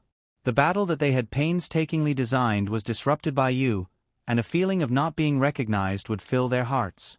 There were 2 kinds of consequences. First, they would angrily push you away and not let you watch. Then, they would turn around and readjust their mood and continue playing by themselves. Second, they would simply stop playing and not care about the battle situation that they had created. They would turn around and find a place to sulk. Every time Zhang Xiaobao, who knew this kind of child psychology, wanted to participate, he and Wang Wan would secretly observe from the side and analyze Xiao Bei and the others' deployment of the battle. Then, they would go over and provide support. Usually, they would be logistics and engineers. The expression on their faces had to be serious. However, there was one thing that had to be said first. Zhang Xiaobao and Wang Wan definitely couldn't use Xiao Bei and the others' troops and tools. When they were needed to participate, they had to lead the troops themselves. This was because all the troops of the other party had already been arranged. Therefore, Zhang Xiaobao and Wang Wan also had a lot of toys. Usually, they would put them in a big box and take them out when needed. They would cooperate with Xiao Bei and the others and play together with them. They would also tell them the knowledge that they wanted to teach Xiao Bei and the others. This was why Xiao Bei now knew so many battle terms and understood tactics. Su Yilong had already started to develop a situation where his IQ was gradually decreasing. Xiao Bei was only commanding a car, but he slowly felt the situation of the entire battlefield from Xiao Bei's words. Penetrating deep, dividing, encircling, advancing horizontally, setting up blocking positions to resist the enemy's reinforcements, and cooperating with the main force to annihilate the enemies in the encirclement. Interfering with the enemy's logistics, setting up a pocket formation, luring the enemy deep into the encirclement, attacking reinforcements, surrounding 3 and missing 1, digging tunnels, building trenches, protecting the medics, and so on. Xiao Bei controlled the car and completely immersed himself in his own fantasy. He used all the war knowledge he had learned. Su Yilong listened to Xiao Bei's muttering and didn't dare to disturb him. He had a feeling that if he was really in a troop and his opponent was Xiao Bei and the other 9 people, he would definitely be beaten silly by Xiao Bei and the others. Even if Xiao Bei and the others had never organized a real war, they were still better than him. He couldn't even analyze what Xiao Bei was muttering. Sometimes, he would be very happy when he figured something out. After thinking for a while, he realized that he couldn't understand many of the methods Xiao Bei mentioned. Su Yilong gave up on continuing to follow Xiao Bei's train of thought and turned to consider more important things. That was the car controlled by Xiao Bei. This car was equipped with a motor, an electric motor, and a battery. It could move forward and backward. According to Xiao Bei, this was called a troop carrier. It was indeed a toy and couldn't be used in a real war. If one stepped on it, it would definitely be flattened. However, this thing could be made bigger. After the parts were enlarged, wouldn't it be possible to let the soldiers go up? Moreover, Xiao Bei had just muttered that there were machine guns in the car. Once the enlarged car was sent to a real battlefield, the outside of the car would be iron, and there would be machine guns in the car. In the face of the enemies of the surrounding countries, what method would the other party use to stop this weapon that gave people a sense of power? Out of battery? Sure enough, as I said, the battery won't work after an hour. They also said that it can last for 2 hours. Liars. Well, that's it for today. I won't take the battery. I have to save it. Xiao Bei's car was difficult to move. He found that it was because the battery was out of battery. Xiao Bei put down the control box in his hand and breathed a sigh of relief. Only then did he remember that there was a person beside him. Did you see everything just now? Xiao Bei asked embarrassedly. At this moment, he realized that what he muttered just now was just his imagination. What if others heard him and laughed at him for thinking too much? Su Yilong didn't understand the child's thoughts and nodded honestly. When Xiao Bei was even more embarrassed, she said, I saw and heard it, but there are many things I don't understand. For example, why is there a trench in front, but Xiao Bei's tracked armor doesn't move forward? Why does he have to wait for Danan's explosive soldier to rush over first? Oh! Xiao Bei was relieved. He let out a long sound, smiled complacently, and explained. Because the enemy's trench. My wheeled car will get stuck in it. The tracked armor can rush over, but what if they don't want to live anymore and tie a lot of grenades together and hold them above their heads? When the tracked car goes over and explodes, the car will be finished, and the people in the car will be shocked to death. Danan's explosive soldier will rush over under the cover of the armored car's machine gun and throw grenades into the trench. Don't you think so? A tracked armored car is very expensive. But you just said that you want to end the battle quickly. If your armored car is waiting there, you will lose your speed advantage at the same time. How will you achieve tactical deployment? Su Ilong asked the key question. Xiao Bei was stunned. His eyes stared at a place and thought for a moment. He patted his head and nodded, admitting, "Yes, I forgot. It should be under the condition of not caring about the damage of the car, quickly rushing forward, tearing apart the enemy's line of defense, and cooperating with other troops to complete the encirclement. I didn't consider it thoroughly. You are very good. I believe that with you as my adjutant, my team will be able to reduce a lot of command mistakes during battle. I have decided now to allow you to join our army. Now that you don't have any soldiers, I will transfer some of my soldiers and let you form your own direct troops. The number may be a little small, but don't worry. When we reach Izhou, I will ask people to make more soldier models. As for you, what you need to do now is to formulate the framework of your army. When the time comes, I will complete your formation of troops. Do you have any other requests? Thank you, General. I don't have any other requests. Can I have a mobile army? It's just... Su Ilong pointed at the car assembled by Xiao Bei expectantly. Although he was much older than Xiao Bei, this kind of wired remote-controlled car was also very attractive to him. If it could be changed to wireless, the whole world would probably go crazy with it. With a remote-controlled car or plane, even an old man would be immersed in playing with it. Xiao Bei said generously, "Yes. In fact, brother and sister's team has a lot of small cars. One is for us to play with, and the other is for the technical staff to constantly improve and design what should be designed so that it can be used in a real war in the future.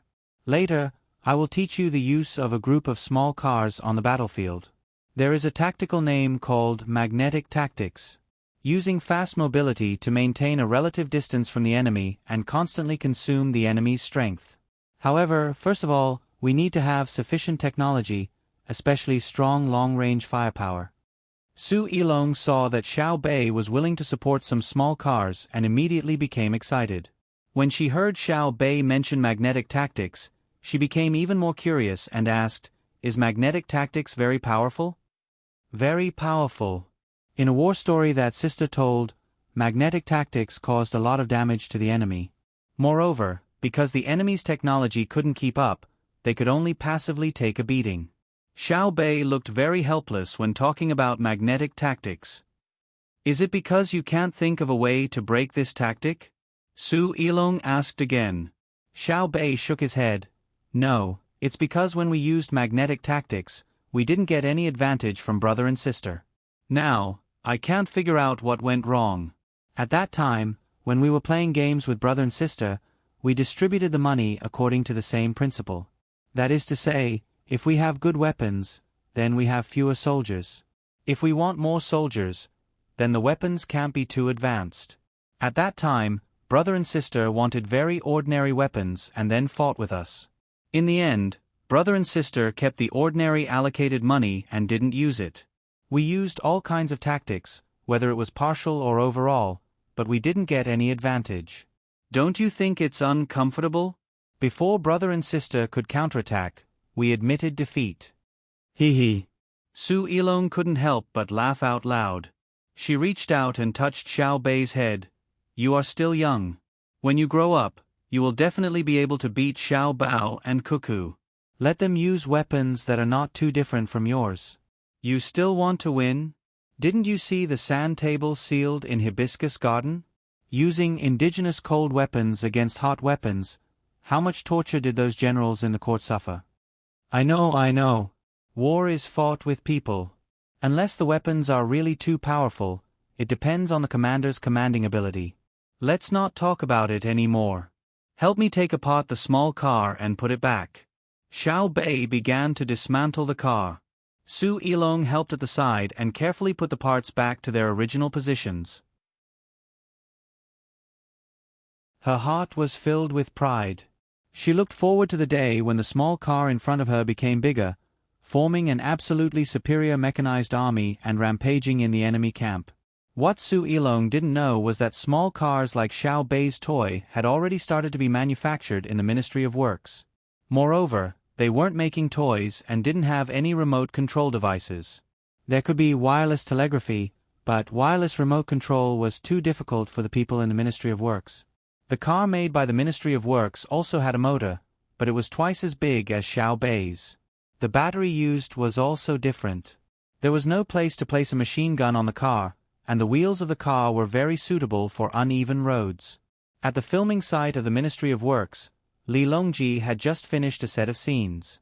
When he was resting, there was such a small car under his feet. Explosives are placed on top of this car, and then it is sent forward? It can't be controlled and can only be detonated at a certain distance? If it doesn't meet the enemy, how can it be stopped? After listening to the technician's introduction, Li Longji began to evaluate the small car. The purpose of making a small car was to place explosives on top of it. When it was close to the enemy, the people behind would use a telegraph-like device to select a frequency band and send a signal to the receiving device on the car. The signal receiving device would be connected to the battery circuit and detonator. The moment the signal was received would be the time of the explosion.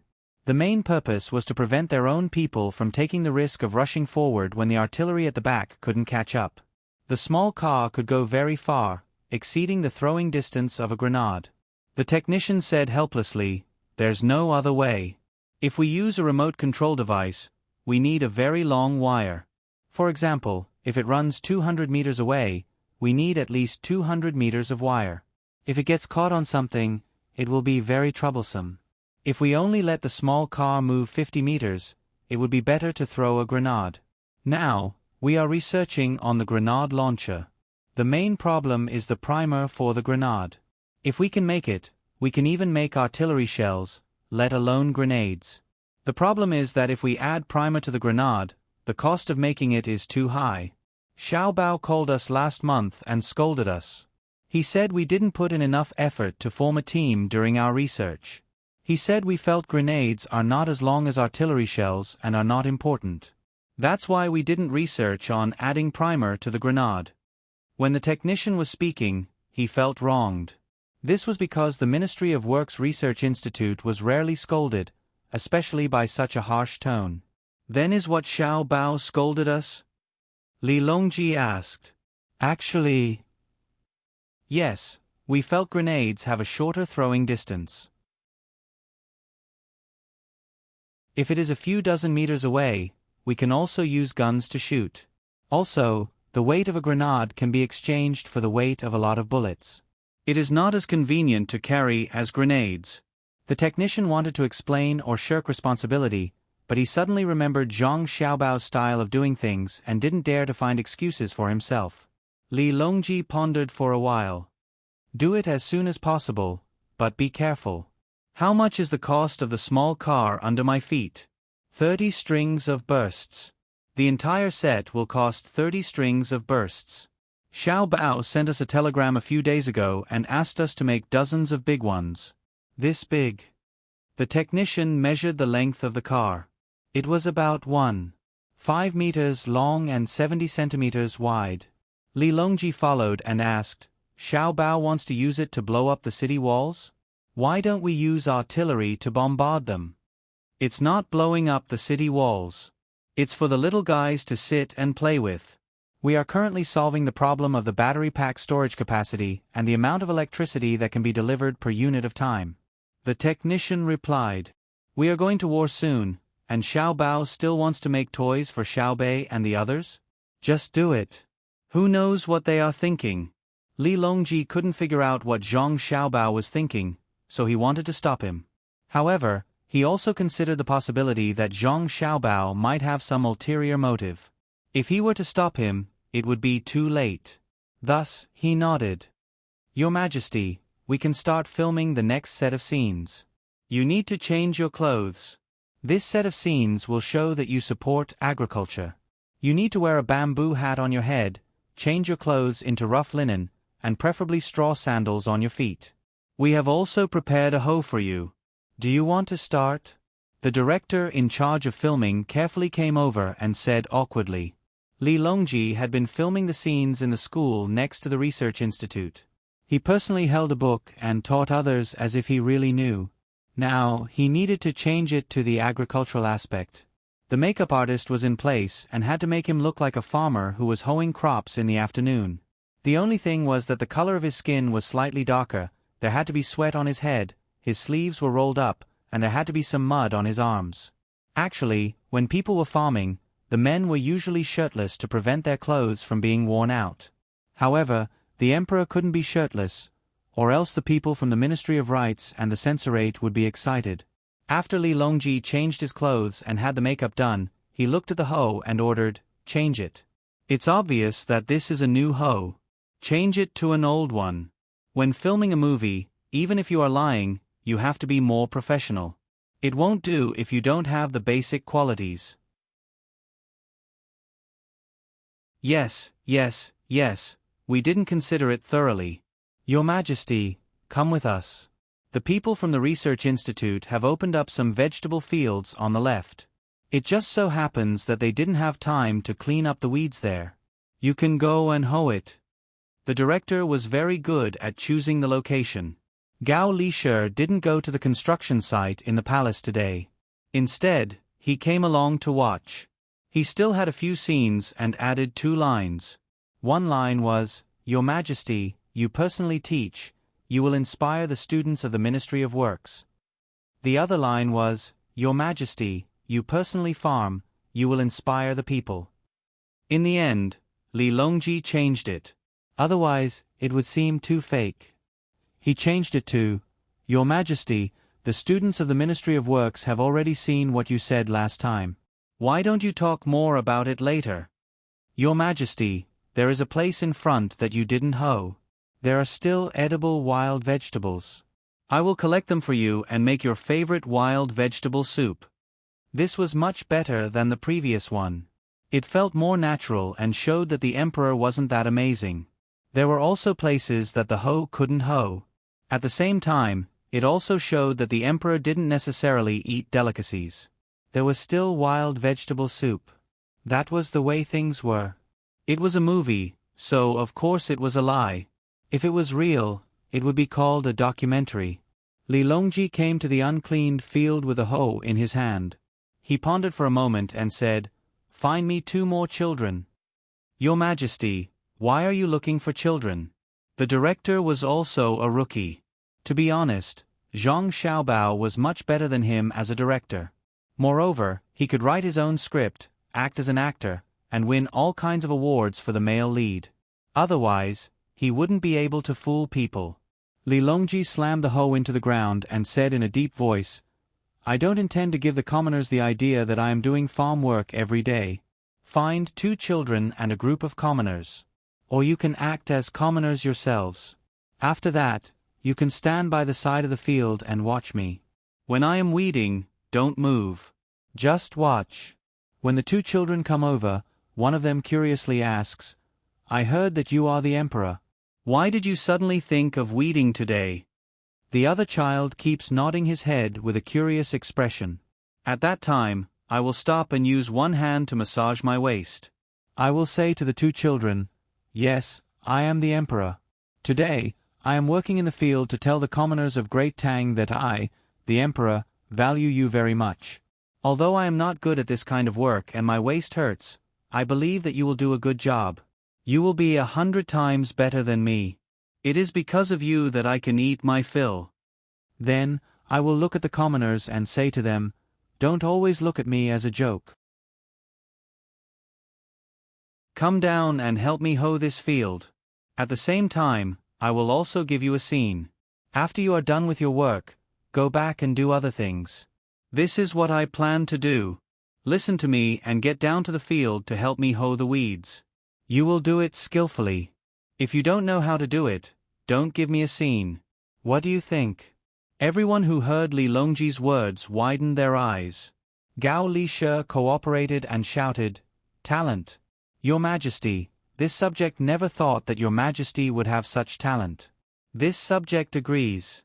We will do as Your Majesty says."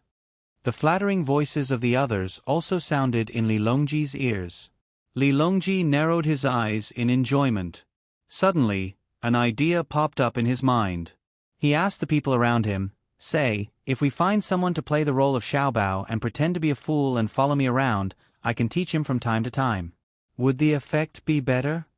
The people who heard Li Longji's words not only widened their eyes, but their mouths were also wide open. They looked as if they were frozen in a photograph. After a while, Gao Lisher softly persuaded, "Your Majesty, why don't you get someone to act as Xiao Bao? If you get someone to act like Xiao Bao, even if he doesn't go crazy, the commoners will go crazy. The merchants of Great Tang will all commit suicide by banging their heads against the wall. That is too fake. No one will believe that Xiao Bao is that foolish." Is that so? Li Longji was clearly depressed. "I can't even take advantage of this. Since Xiao Bao can't act like a fool, who can?" As Li Longji spoke, his eyes began to look around, and the people around him lowered their heads. At dusk the next day, the red clouds were reflected in the sky. In the distant mountains, a few flocks of birds in the forest were frightened by Shui Yun's family, and they flew in all directions, drawing vivid lines under the sunset. Xiao Bei hugged his brother and said that he wanted to eat something good. He kept talking about the hardships of the past few days. The other 8 children surrounded him and added a few words from time to time. Su Yilong had a reserved expression and stood beside Su Jian. She was telling her grandfather that she had been too conceited in the past, and that she had finally seen the power of Xiao Bei and the other 9. "Go take a bath first, change your clothes, and then eat," Zhang Xiaobao said to Xiao Bei. "I'm done bathing and changing. Brother, I'm exhausted from the past few days. I need a lot of nourishment," Xiao Bei shouted. "Okay, I'll make you a fat pork shoulder." Zhang Xiaobao agreed. Let's make some vitamins. Make some braised potatoes." Xiao Bei immediately changed his mind. Thus, Zhang Xiaobao took away the braised potatoes and steak that night. Together with Wang Wan, he held a knife and fork to accompany his younger siblings for dinner. There were many candles on the table. The maidservants and odd-job workers who followed Xiao Bei's 9 bodyguards handed over all their work for the time being and enjoyed a good dinner. Buckets of water were drawn from the nearby river and heated up. After taking a nice bath, they each went to sleep and didn't care about anything else. During this period of time, they were the most tired and needed to relax and rest. After Xiao Bei and the others had eaten their fill, they went to bed early. Zhang Xiaobao and Wang Wan asked people to bring over the Chen family from Tunghua County, who hadn't eaten for the entire day. The oldest man in the Chen family, Chan Mutong, looked even older at this moment. There wasn't the slightest bit of redness on his face. He looked like a lamp that had run out of oil and could die at any time. The skin on Chen Guangho, Chen Guangliang, and Chen Guangchuan's faces were also sagging and drooping. Their eyes were sunken. The children in their family no longer had arrogant expressions. Each and every one of their eyes was filled with fear. Zhang Xiaobao looked at them without the slightest bit of sympathy in his heart. Colluding with the enemy with selfish motives would inevitably cost the lives of the Tang people. What they exchanged for was not cattle and sheep, but the flesh and blood of their own soldiers. After sizing up the Chen family for a while, Zhang Xiaobao slowly opened his mouth. "I don't need to say more about what you did. Even if you turn yourselves in, the reduced punishment won't let you live. However, I'm a kind person and don't want to kill you, so I need you to do something first." Do it. "We'll do anything to leave the Chen family a line of descendants," Chen Mutong said in a hoarse voice. When he raised his head to look at Zhang Xiaobao, his eyes were full of pleading. "You'll personally come forward and transfer the transaction with Duoshe to my people. I'll directly send people to seize it for fear that Duoshe's people will be suspicious. After this is done, you won't be killed. I'll find a place for you to go mining. The women in your family will be responsible for cooking in the mining area. After 30 years, I'll release the 3 youngest children in your family. They'll be in their 30s by then, and it won't be too late to find a wife to continue the Chen family's line of descendants. As for the others, they'll die in the mines. They can die of exhaustion, old age, or sickness. When I announce to the outside world, I'll say that I killed you. Do you have any objections?" Zhang Xiaobao left them a way out. Instead of killing them directly, it was better to create some social value. "I don't agree," Chen Yaozu shouted because he wasn't the youngest child. His father suddenly covered his mouth and said to Zhang Xiaobao, "Don't worry about him. He'll go straight in and work. He wasn't involved in the transaction with Duoshe at all, so it won't affect our transfer. I'll be in charge of this matter, and I'll make Duoshe trust the person who takes over later." Zhang Xiaobao nodded and waved his hand again. Someone from the side came over to take the Chen family people away. After waiting for the others to leave, Zhang Xiaobao took out a map and spread it out. He called out to Wang Wan, "Help me give some advice on what kind of resources to trade for Duoshe's things." Wang Wan came over. "If you ask me, we'll trade for livestock. If we can trade for food, that's fine too. I don't think they'll give us any information. At the same time, it'll easily arouse suspicion. Then let's send them more medicine to treat their illness." Zhang Xiaobao followed.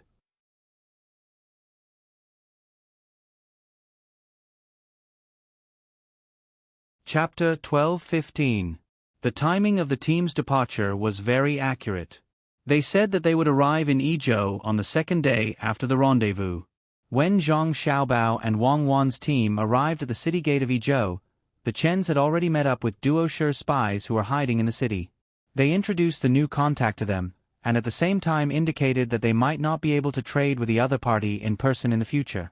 This was because Xiaobei and the others now had a lot of evidence and could discover the problem with their family at any time. At that time, they might reveal the secret, so they asked the other party to leave immediately. They also had to secretly communicate with the new contact to confirm the contact method in the future. Sure enough, not long after Chen Guangho left, the Chen's portraits were posted in all the public places in Yizhou, saying that they were guilty of colluding with the enemy. It was no longer a financial problem as previously suspected. What followed was a citywide search to find the contact between Duoshe and the Chens. The people in Tunghua County's Yamen had been replaced, and the original ones were nowhere to be found. Some said that they were sent to work, and some said that they were directly shot. While the search was going on in Yizhou, the local Yamen did not move. They were all brought by Zhang Xiaobao and Wang Wan. This made the spies sent to Yizhou by various countries sigh in relief. It was not that Zhang Xiaobao and Wang Wan were not capable, but according to common sense, the local people were more familiar with the local situation. Since the local forces were not mobilized, in the end, they only found a dozen local gangsters who wanted to become gangsters. All of them were arrested and sent to repair the road. The local people found that the place where they usually lived was peaceful.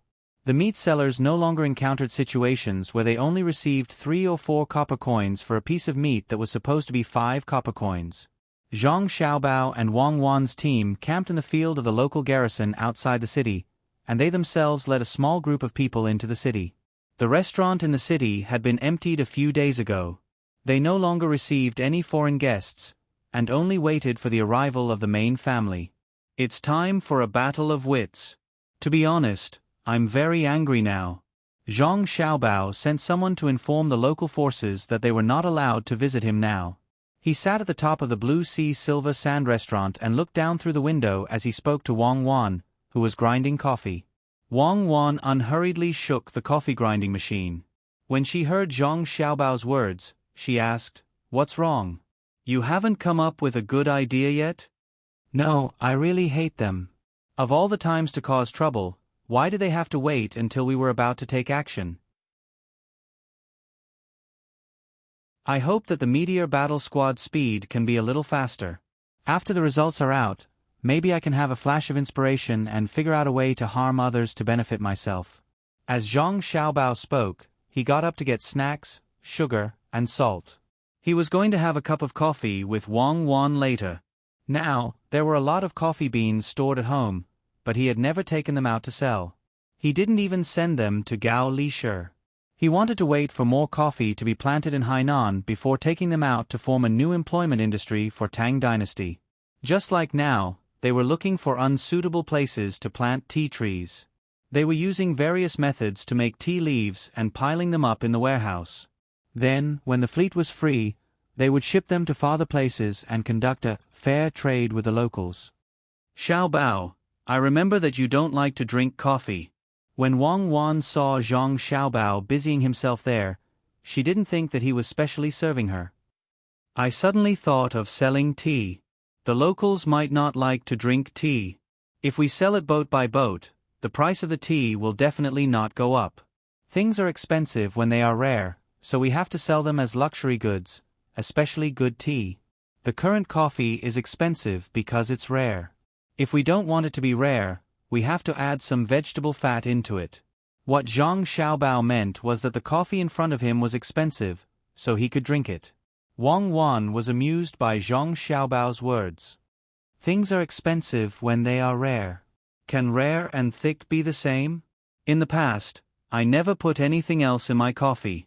Coffee with seasonings is the same as tea with salt and ginger. The taste looks like a lot, but it loses the most primitive thing. A simple coffee doesn't mean that it's boring. Simple coffee can also be long-lasting. Coffee without adding anything doesn't mean that it's bitter, but that it's simple and pure. In fact, many things are the same. If you think too much, you will be blinded by prosperity in the end. While talking, Wang Wan's coffee was ready. She poured a cup for herself and another cup for Zhang Xiaobao. Zhang Xiaobao looked down and blew into the cup, using his face to test the temperature. He found that it was too hot to drink, so he said, "Your coffee is too simple. There are still dregs in it." If there is, then there is. When coffee was first drunk, there weren't so many processing equipment. Just like the novel Journey to the West said, the world is not complete, so why make everything perfect? Art has always represented flaws. Perfect things are not called art, but end. Wang Wan had reached the realm of selflessness at this moment, swimming in the sea of philosophy, so she casually took a pair of chopsticks and stirred the cup just to cool it down. Zhang Xiaobao suddenly stood up, walked over to open the door, and said to the two people standing at the door, "Go and call the people from the action team." After a while, 10 people came in one after another, each with a writing pad under their arm. "Sit." Zhang Xiaobao motioned, but didn't invite them to drink coffee together, because they had to start recording immediately. "This is my order." As soon as Zhang Xiaobao said these 3 words, the 10 people picked up their pens in unison. Jiangyin Reserve Bureau, open the dry seafood warehouse and use automatic cargo ships to transport the seafood here at the fastest speed. A large amount of dehydrated vegetables in Jiang Province and the black gunpowder stored in Beiling are to be transported to Yi Province immediately. Lu Zhou, send a small fishing patrol team to arrest the fishermen of Zhenle Dynasty on the grounds that they are stealing Tang's fish. Also, ask the Zhenle Dynasty to give us a satisfactory explanation. Huainan and Hunan Province's grain is to be transferred to Shannon East Province. Shannon East Province's grain is to be transferred to Shannon West Province, and Shannon West Province's grain is to be transferred to Jiannan Province. Those who stay in the capital are to send the plan to His Majesty. Everything will start in 3 days. After giving the order, Zhang Xiaobao picked up the cup of coffee that had cooled down a little and looked at Wang Wan. At this moment, Wang Wan was drinking coffee. Her coffee was pure, but she was eating salty French fries. When she heard Zhang Xiaobao's words, Wei Wei was stunned. When she saw the look Zhang Xiaobao gave her, she nodded and said, "Have you made up your mind?" "Yes, from now on, I won't pursue perfection. I'll pursue art." No one can control the process of war. It's like a one-wheeled bicycle that needs to find balance in motion. Since we are facing the unknown, let's take action first, muddy the water, and find what we know from it. Zhang Xiaobao made this decision after hearing Wang Wan mention coffee. Wang Wan took a deep breath, put down the cup of coffee, and said to the people of the action group, "Send a report to the troops stationed at Xindu River. 3 days later at noon, they will launch an attack on the garrison of Duoshe Wuchang. Order the troops stationed in Tibet's Great Balu to cross the mountains at the border and attack the troops of Duoshe Army in Minasido.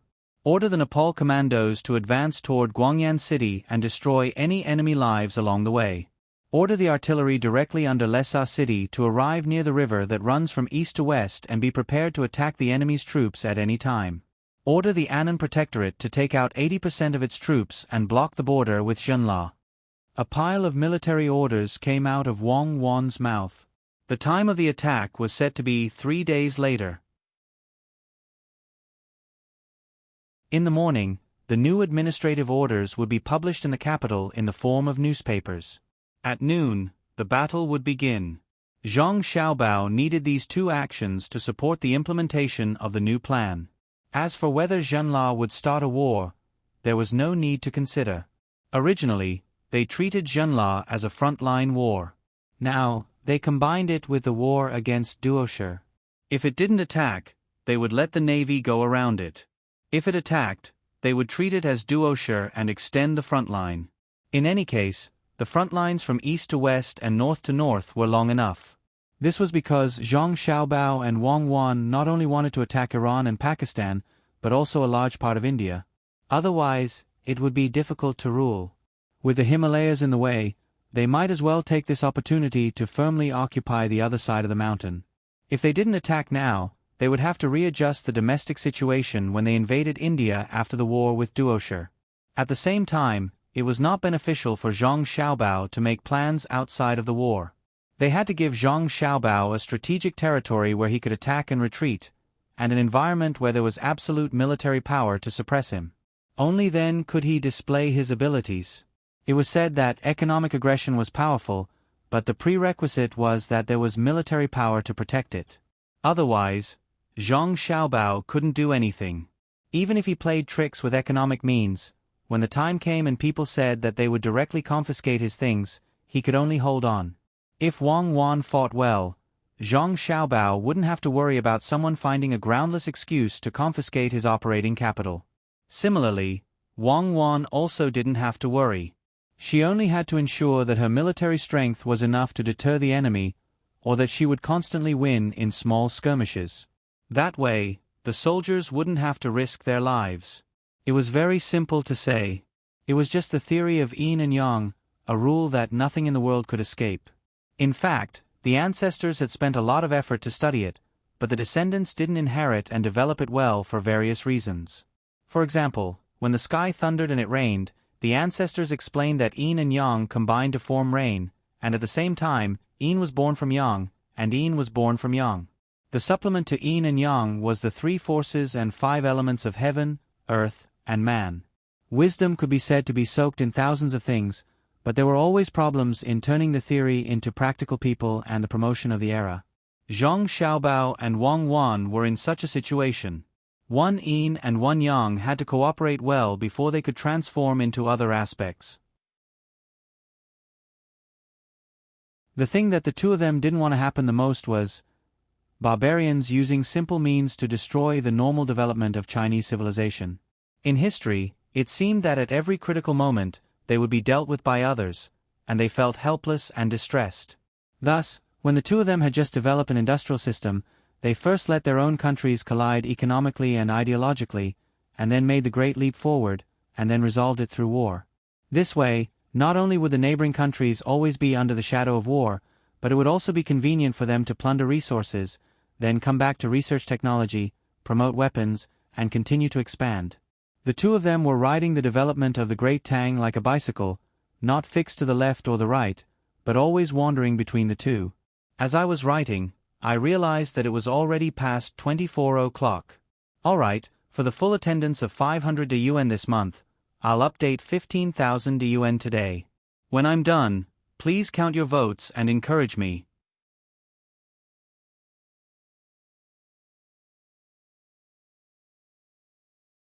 Chapter 12:16. The dark clouds of war were gathering, and even the people of the Tang Empire could feel this oppressive atmosphere. From time to time, groups of soldiers would come to the docks, escorting packages marked with military insignia to the ships docked there. On the official roads of various places, groups of transport teams escorted by soldiers were also advancing. The local army, which the people rarely saw before, had now opened up their camps. Occasionally, a group of cavalrymen would patrol along the roads. The bailiffs of the local government offices began to take up their duties on time with water and fire sticks in their hands. They also took the initiative to come to the various markets to help maintain order. They even personally set up shelves for the sellers and asked the elderly if there was anything they wanted them to do. The local government put up notices one after another, requesting that local law and order be strictly enforced in the near future. They did not allow hooligans who had nothing to do to continue to wander around the streets in groups. If they caused trouble, they would be severely punished. Darling Candy House had a new program, the Good Baby Award. As long as the children who went to school did not run around after school and returned home to study peacefully, or came to Darling Candy House to study with other children in the open room of Darling Candy House, they would receive a reward. It could be a delicious cake, or a few beautiful candies. If her performance was good enough, she might even get a beautiful dress. In just half a day, the people of the Tang Empire knew that there was going to be a war, and it was a war personally commanded by the war god in their hearts, Cuckoo. There had been wars in the past, but there had never been a time like this. In the past, every war had a common feature, and that was when the horn of war sounded, domestic goods would rise in price. If the war was difficult, there would even be a temporary increase in rent.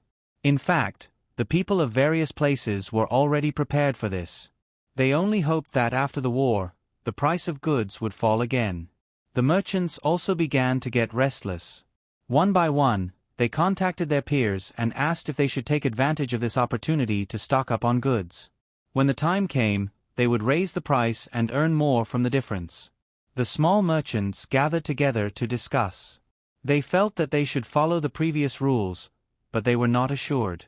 They decided to find the bigger merchants, especially those on the top list of billionaires, to ask about the situation. Everyone could earn money together. In the city of Suzhou, on the eastern road of Jiangnan, in the Gu family's mansion, it was already late at night. The house was brightly lit. Electric lights hung high in the sky above each courtyard. The sound of the diesel generator roared endlessly as the servants in the house shuttled back and forth. The owner of the splendid general trading company, Gu Yunfei, was sitting in the middle of the hall. Orders to distribute goods came out of her mouth, and the sound of telegrams from the local telegraph office kept ringing. Pay attention to the prices of goods everywhere. If there are any fluctuations, order them to report it immediately. Don't allow the managers of the branches to change the prices of the goods sold in the branches at will. Set up our telegraph machine and be ready to receive news from the Monopoly Alliance at any time. After Gu Yunfei passed down a bunch of orders, she closed her eyes and thought for a while, then passed down a new order. She then picked up a bowl of soup on the table beside her, drank 2 mouthfuls, and let out a long breath. Starting at noon today, after the Jiangyin Reserve had taken action, she had not had time to rest. She was very clear on what the large cluster of warehouses in Jiangyin was used for. As long as there was a change there, it was definitely Zhang Xiaobao giving the order, and the war would inevitably begin. Thus, she did not have time to eat. She found the person in charge of the business in the house. After a discussion, they began to arrange the various matters of the splendid general trading company. Now, they had finally arranged everything that needed to be arranged. All that was left was to wait. Let's see what the Monopoly Alliance has to say. The Monopoly Alliance sounded like a purely commercial organization, and only merchants who entered the top ranking of billionaires had the right to join. But once one joined, one would discover that this alliance was not purely a commercial alliance. There were also members of the imperial court hiding behind the scenes.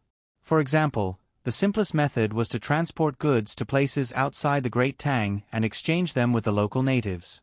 If it was someone who had not joined the alliance, they would only know to gather the goods and do as they were told. But the information the merchants in the alliance would receive was the general climate of each place, the reefs in the sea along the way, and the regions where there might be storms.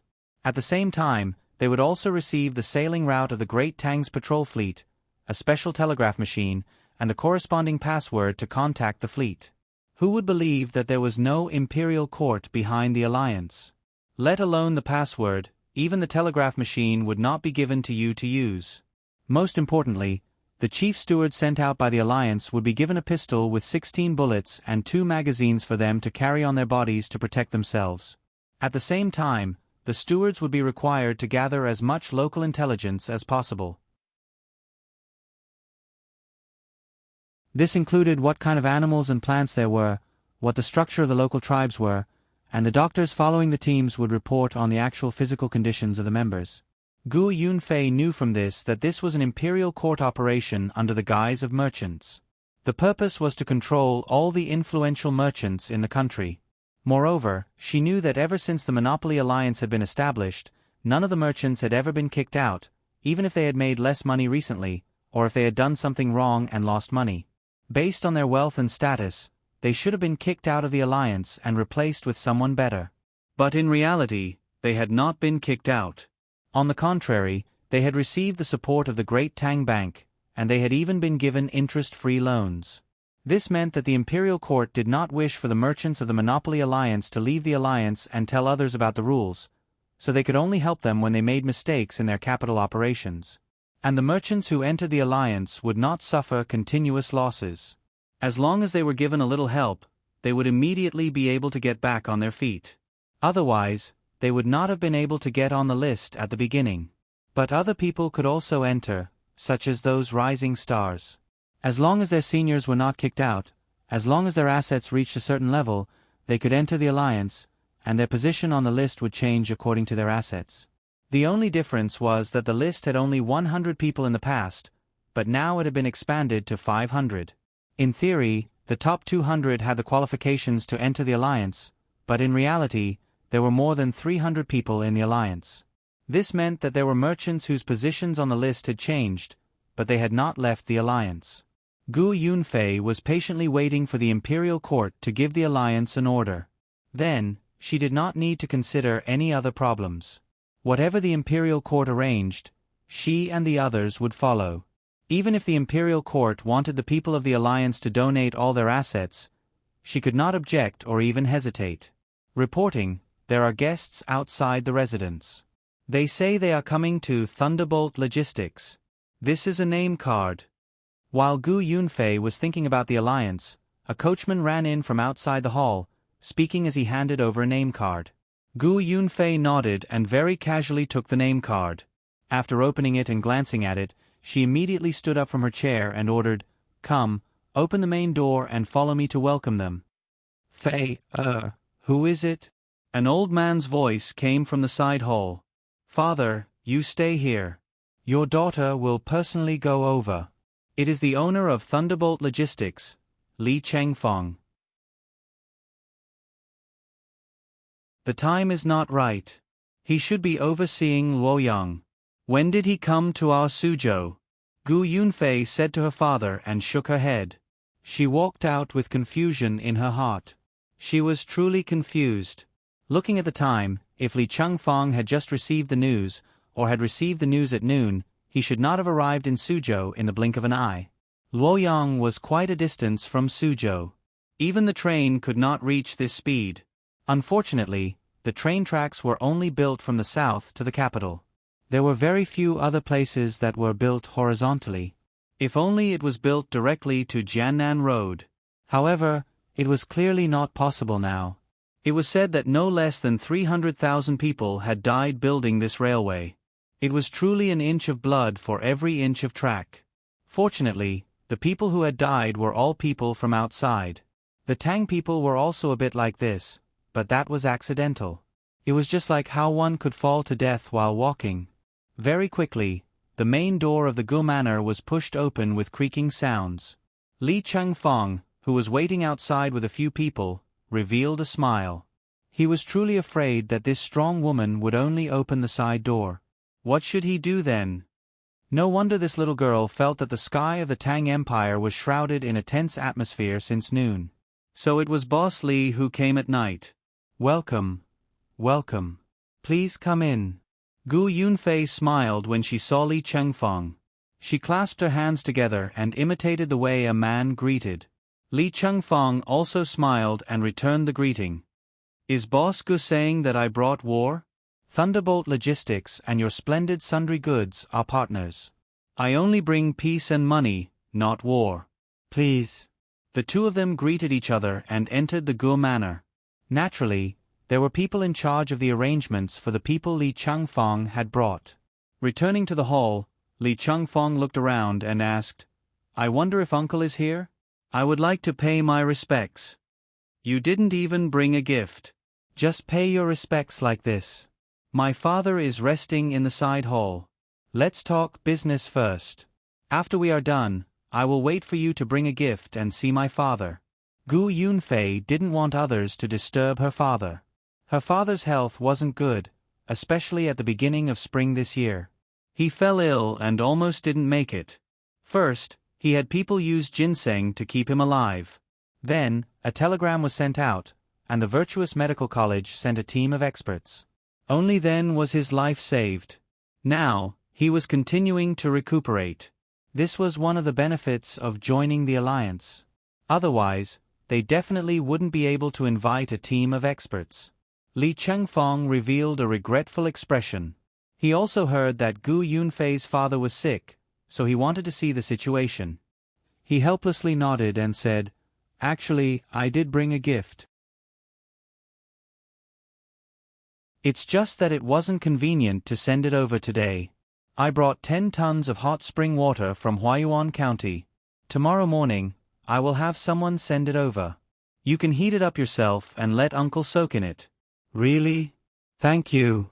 Now, let's talk business," Gu Yunfei said. Wei Wei was stunned.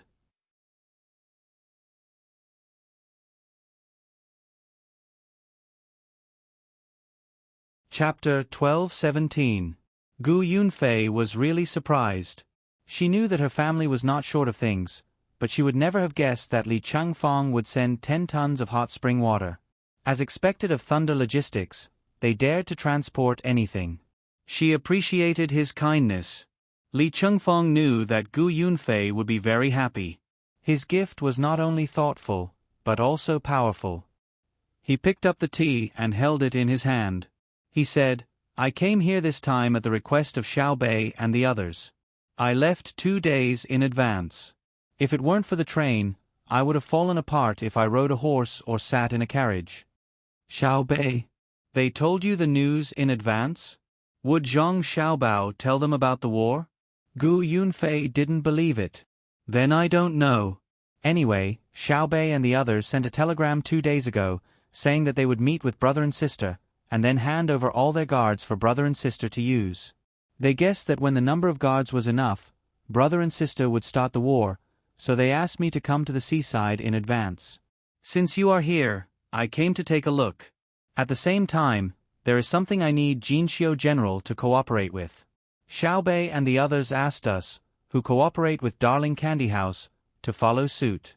Li Changfeng said the contents of the telegram. Gu Yunfei rolled her eyes and thought for a while, guessing the truth of the matter. It was reasonable to say that when Zhang Xiaobao and Wang Wan decided to start the war, it was impossible for them to tell their younger siblings. Even the palace might not know. Otherwise, it would be easy to leak the news. So, Xiao Bei and the others were right? Did they think that if they handed over the guards, they would definitely use them for the war? She couldn't figure out what was going on, so Gu Yunfei didn't think about it anymore. She said with a smile, "Xiao Bei and the others handed over the guards to Zhang Xiaobao and Wang Wan. Does that mean that they can't go out to play during this time? Only Zhang Xiaobao and Wang Wan can equip Xiao Bei and the others with such a strong team. Businessmen like us don't even dare to think about it." Gu Yunfei felt that Xiao Bei and the rest of the children would be very pitiful for a period of time. Without their guards, they naturally couldn't run around. At the same time, she sighed at the wealth of the Zhang family and the Wang family. Li Chengfeng nodded and said, "If I were in that position, I would also equip my family with a strong enough team. I would never give the enemy any chance. If he didn't protect his family when he knew how important he was, he would be a fool if he regretted it when something happened." This could only be seen in the stories written in the newspapers every day. The main character was doing something outside and knew that he would be attacked by others. Then, he did not care about his family. In the end, one family member would be in trouble today, and another family member would be beaten up tomorrow. Then, he would be busy going back and forth. Today, he would be anxious, and tomorrow, he would regret. If Zhang Xiaobao and Wang Wan don't give Xiao Bei and the others a powerful team, I reckon that the people of the Great Tang won't be able to rest easy. How can we count on these people to build the Great Tang well? All right. Let's not talk about their team of guards. In any case, we can't afford to spend so much money. Also, We know very well that the current team of guards is just a transition. When the batch of children in their family grow up in 2 years, they will be more powerful than the current guards. When that time comes, Xiao Bei and the others will be running around the world. Did you take the train here? Do you feel that there are more people taking the train? Also, how many more carriages have there been? Estimate it so that we can make arrangements. Gu Yunfei asked about the operation of the train. Although there weren't trains everywhere, they could still obtain useful information.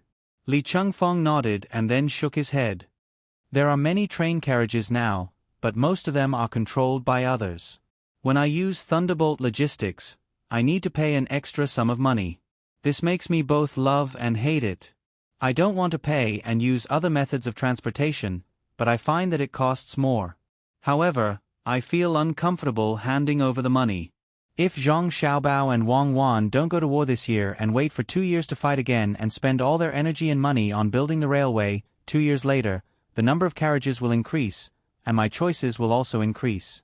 I reckon that Zhang Xiaobao and Wang Wan have no choice but to fight. I keep feeling that they are in a hurry. I don't know what is making them so anxious. They usually give people the impression that they are leisurely, but we can analyze from Xiao Bei and the others' movements that Zhang Xiaobao and Wang Wan are urging the progress of various things in Tang, even at the expense of many people's lives. Gu Yunfei was different from ordinary people. She needed to grasp the general situation of the country's development and then obtain her own benefits. Ordinary people only considered their own living situation. Who in their neighborhood made more money, whose family gave a generous betrothal gift at their wedding, whose family's children advanced a few ranks in the school examination, whose meat today was 1 copper coin cheaper, should they buy 2 caddies of stuffing or stir-fried vegetables and give the head of the household half a caddy of wine? Gu Yunfei didn't need to consider these small matters. What she needed to consider was that when a batch of goods came in, and this batch of goods wasn't the type that would be quickly consumed and needed to be stored, then what was the profit margin between the purchase price and the custom-made price when the goods were stored? Under the situation that the fixed price didn't change, what was the depreciation rate of the Tang currency over a period of time? Was there a new production technology for this type of goods that had already been purchased and stored? If there was a new production technology, then it meant that the production cost of this type of goods had decreased, and the price she bought would be more expensive. Faced with such a situation, should she sell the goods at a low price and clear the warehouse to stop losses, or should she continue to buy such goods at a low price to balance out the previous purchase cost? Or should she look for a deep processing technology for this type of goods and set up a company to process the goods before selling them? These were all problems, and the decisions of Zhang Xiaobao and Wang Wan had always affected the economic and administrative operations of the entire Tang dynasty. It was impossible for her not to pay more attention to it. Even if there was a slight fluctuation in profits, it would affect the profit and loss of tens of thousands of strings of coins. Li Chengfeng had the same concerns. The transportation costs and unexpected losses in the transportation process determined the profits of his trading company. Hearing Gu Yunfei's words, he analyzed, "My guess is that Zhang Xiaobao and Wang Wan want to use faster technology to ignite the conflict in the country in a short period of time. Then, they will use other means to resolve the conflict and at the same time, obtain more benefits. As for the purpose, I suspect that they are fighting for time with the other countries. They intend to ensure that the country has an absolute advantage in the industrial system and suppress the other countries, not giving them a chance to develop. Therefore, they are using human lives to build the railway. Now that they have stopped, I think that one reason is that there are not enough people to build a railway, and the other reason is that the smelting of steel can't keep up. They need to plunder to get slaves for dangerous jobs and obtain more resources."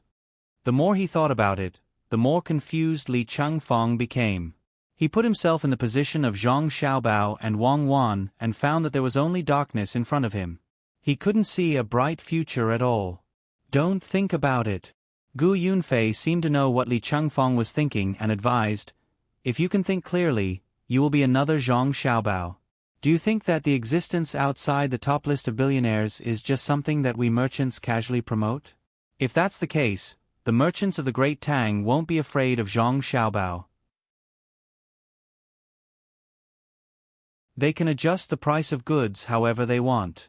During the holidays, even if the price of goods is 10 times higher, even if the imperial court gives the order, the merchants still dare to do it secretly. They still have many ways to deal with the imperial court. But the current situation is that the imperial court is not saying anything. Facing us merchants, the imperial court means that you can raise the price if you want, as long as you are prepared to face Zhang Xiaobao's wrath. Do you dare? No. Li Chengfeng shook his head vigorously. I'm afraid that Zhang Xiaobao isn't human at all. I think that in a few years, Xiaobei and the others will start to scheme. Why did Xiaobei ask you to come? Gu Yunfei suddenly remembered the matter of Xiaobei and the others' resources and couldn't help but smile. At that time, Xiaobei and the others had brought their own plans to discuss cooperation. Each and every one of them said that they didn't rely on their families and relied on their own abilities. When the merchants saw the plan, they all agreed. To be honest, the plan was not bad. But if it was only because of Xiaobei and the others, the merchants couldn't be at ease cooperating with them. They didn't have the qualifications. With a plan, why should they give the benefits to Xiaobei and the others? Wouldn't it be the same if the merchants worked together? The main problem was that they didn't have a leader. Once they worked together, no one would submit to the others. That was why they agreed to let Xiaobei and the others be the leaders. Behind them were Zhang Xiaobao and Wang Wan. Li Chengfeng also had memories. He smiled and said, Xiaobei called and said that after the war, the logistics will definitely be affected. Whether we are willing or not, we have to serve the interests of the Tang Empire, even if it's free of charge. Next, the price of food will fluctuate, and basically, it will increase. Xiaobei and the others hope that they can help solve a part of the problem. Under the situation that the price of food is on the rise, Baby Candy House will stop selling. In other words, Baby Candy House will no longer sell cakes and candy made of starch. The 4,000 Baby Candy House chain stores in the Tang Empire will be ready at any time to see if any merchant dares to raise the price privately. At that time, we will first suppress them and then gather information so that we can prepare to implement the revenge punishment plan. When Li Chengfeng said these words, his eyes were full of praise. He knew that this was definitely not requested by Zhang Xiaobao and Wang Wan. Gu Yunfei and Wei Wei paused and then said, it finally shows the difference in education. When Xiaobei and the others think about problems, they are different from ordinary children. Then why did they ask you to come to Suzhou? They said that since Baby Candy House can't sell cakes, they need to use other things for the children to eat. They once cheated from Japan. Oh, they exchanged a lot of seafood, including abalones, sea cucumbers, and other things like fish slices. They put all of them in Haiyan County and asked me to transport them to various places. The big abalones are left for them, and the small ones can be distributed. They will improve the technology of deep processing seafood and make it into snacks suitable for children. Not only am I here, but Yang Yang of the Dongting Fishery Group is also here. He wants to go out from the estuary of the Yangtze River and then catch big squid according to the advanced technology provided by Xiaobei and the others. He will come back to process them. Li Chengfeng said the purpose of his visit and then looked at Gu Yunfei. Gu Yunfei revealed a shocked expression.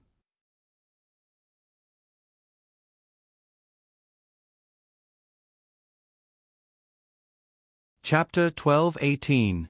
Looking at Gu Yunfei's surprised look, Li Chengfeng feels much better. He was also shocked when he first got the order. A group of little guys can silently cooperate with the actions of their brother and sister at this moment. How can other people's children be so good? Do you feel incredible? The legendary industry transformation happened to them. Due to the demand of the domestic situation, the Candy House Alliance changed from making and selling pastries and candies to selling seafood. They used all means to assist Zhang Xiaobao and Wang Wan.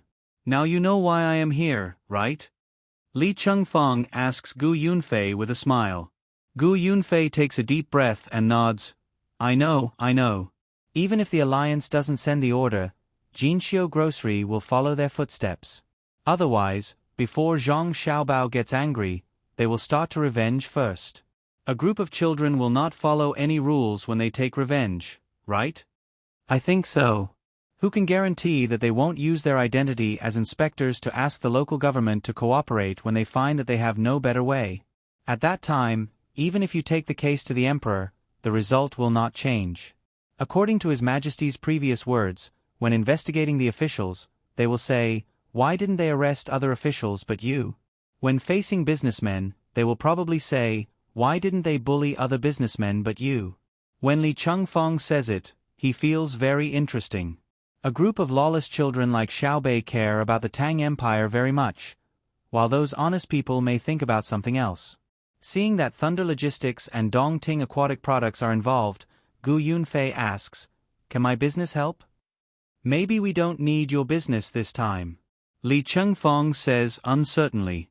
Just as he finishes his words, a servant of the Gu family walks in quickly from outside the hall with a piece of paper in his hand. He glances at Li Chengfeng and then at his master, waiting there. "Just say it directly. There are no outsiders here." Gu Yunfei doesn't want to ask Li Chengfeng to go out, and it is also impolite to leave by herself. Thinking that there are no secrets to hide recently, she orders the servant who comes in. The servant nodded and flattened the paper in his hand as much as possible. He read, "Sister Yun Fei from Splendid Grocery, I am Xiao Bei. I just got the news that my brother and sister decided to launch a full-scale attack on Duo Food at noon 3 days later. This attack was a probing attack and not an all-out attack. They would only use the advantage of artillery to destroy the enemy's frontline troops at the border and force the enemy to retreat. They would also adopt the strategy of scorched earth and cleared fields. Big Brother has already started to order the originally arranged warehouse to transport supplies to the front line. I want to tell Big Sister that when transporting supplies, whether it is by water or by land, there is a possibility that the transportation means will be damaged. There are tools in Sister's splendid miscellaneous goods, right? I hope you can provide support along the way and provide free help to the transport team. I will open up the candy house on the side of the road to provide them with a temporary place to rest. If this arrangement will cause losses to Splendid Embroidery, we will transfer the money to Elder Sister through the Great Tang Bank. Elder Sister only needs to provide proof of the losses. Also, we want to temporarily stop the sale of cakes and starch sweets and temporarily turn them into seafood products. We need tools to make and process them. Now, send an order to Elder Sister, and provide us with tools according to the order. We will pay when the goods are delivered. In addition, ask Splendid Miscellaneous Goods to release the news that my brother and sister did not use Chong Pingsong's food reserves in this war, so that the people do not have to worry about the price of food rising too high. Okay, that's what I mean. The servant of the Gu family finished reading up to here and was in a very good mood. The intelligence actually said a lot of detailed things, and even revealed when the war would be launched. This showed that his master's position in Xiao Bei's heart was very high. Li Chengfeng was indeed a little jealous. He said in a sour tone, "The war will start at noon 3 days later? I don't know if my Thunderbolt Logistics can help. I think a lot of supplies are already on the way." What he meant was that when the supplies were transported, they did not ask Thunderbolt Logistics and found someone else to transport them. He did not even know when the war would start. Gu Yunfei hesitated for a moment. For a moment, she did not know how to comfort the other party. This kind of information could only be obtained by Xiao Bei and the others, and it could be easily spread out. Whoever got the information would be trusted by Xiao Bei and the others. At this time, it was not good to comfort others, as it would make others feel that you were acting innocent. Just as she was organizing her words, someone came in from outside. This time, it was a servant of Li Chengfeng's family. He was accompanied by someone from the Gu family. "Little Two, what's the matter?" Li Chengfeng looked at the person who came in and asked. Replying to Master, "My family's telegraph machine just received a telegram from Xiao Bei and the others from Jiannan Road. Do you know?" "Read it," Li Chengfeng ordered in a carefree voice. In an instant, he looked at the pitch-black night outside and suddenly realized that the sky was so blue, the clouds were so white, the sun was shining, and the night wind that whistled past also became gentle. Gu Yunfei smiled and did not say anything. She could understand Li Chengfeng's feelings. Without this telegram, he probably would not be able to sleep soundly at night. The servant of the Li family did not know that the master had just secretly crossed swords with the other party and had almost lost to the point of crying. When he heard the order, he loudly read it. Boss Li Chengfeng? Today, we just received information that a large number of people from Thunderbolt Logistics have appeared in Suzhou. Have you arrived in Suzhou? Then you must go and see elder sister Yunfei. Let me tell you something. When we were eating dinner just now, we received definite information. 3 days later, at noon, we will begin the war. The logistics and transport teams used will all be my family's own strength. The majority of the dishes in the restaurants will be stopped, and the supply of grain wine will also be reduced. However, there will be more fruit wine. Elder brother and elder sister did not use your logistics. We guessed that they wanted to let you operate as usual to stabilize the flow of goods in the country. This decision was originally not a problem, but we thought of a problem. This problem is that we saw a railway route map in elder brother and elder sister's study. It has already been designed, but no one has been used to repair it. We have accurate information. To build that railway, a direct manpower of 1.2 million was used, of which 200,000 were great Tang people. They were responsible for assisting and were not in dangerous places. The remaining 1 million were all captured, cheated, bought, and hired from other places. More than 376,000 people died in the construction of the railway. On average, for every 1 li, that is, 500 meters, 37 people died. In addition, there were 125,000 people who were seriously injured. The serious injuries we are talking about are those who have broken arms or legs, as well as those who are blind. If they can be treated, they are not considered serious injuries. The remaining people also need to rest. Otherwise, they will not be able to continue working. Thus, there is a shortage of manpower. In addition, there is not enough steel for the railway. Right now, most of it is used to make bullets and artillery shells. We thought about it and felt that it was a waste for your logistics to be placed there. Because you are usually responsible for long-distance transport, you have your own teams for short-distance transport. Thus, we discussed with Dong Long, the owner of the Wanlu Trading Company in Jiannan Province's Yizhou Prefecture. We had them organize people to follow behind the army. You can cooperate with them and help transport some things. When there are captives on the battlefield ahead, you can kidnap them together. You don't have to settle with my brother and sister first. You just don't let the captives die. When my brother and sister are almost done, we will need to build the railway. You can send the captives here to work. At that time, according to the cost paid by each side, we will give you a certain amount of authorization for the carriage. If you agree, return the call and start working. There is one more thing that you have to keep secret first. The number of captives captured may not be the same as the ones in Tufan. There may be many on the sea. If you can unite with other merchants and form a large fleet, you can go to other places to deceive some people while you are fetching the captives. Well, that's all. Everything will be clear in the morning 3 days later. Let me remind you, no matter what you see that morning, don't get excited. Everything is under my control. The servant of the Li family stopped reading and then said, "It's over." After listening to the servant, Li Chengfeng and Gu Yunfei fell silent at the same time. They were thinking about the matter in the telegram. There was too much content in the telegram, so they had to carefully consider it. After a while, Li Chengfeng ordered, "Return the call and say that I agree. We will listen to the arrangements." After the servant left, Li Chengfeng turned to Gu Yunfei and said, "I didn't expect that so many people would die or be injured from building the railway. Is this the reason why Zhang Xiaobao and Wang Wan didn't agree to use the people of the Tang Empire? If the people of the Tang Empire really couldn't bear this kind of pain, what would they do if they were left with disabilities?" Gu Yunfei clasped her hands together. "It sounds like a number. If we use the people of the Tang Empire, it is estimated that 500,000 families will be directly affected. It's too scary. I have decided to listen to Xiao Bei's arrangements. As for the temporary losses, it doesn't matter. My family can still bear it. I'm really afraid that Zhang Xiaobao will use this kind of ruthlessness on me. It can't be said that his hands are stained with blood. He practically swam out of a sea of blood. He walks on the stairs piled up by corpses all the way to the sky. If not, he walks down to discuss matters with the King of Hell. Li Chengfeng nodded and recalled the contents of the telegram. He said, "What does Xiao Bei mean by the sea? Could it be that there are troops on the sea to fight Duo Shi?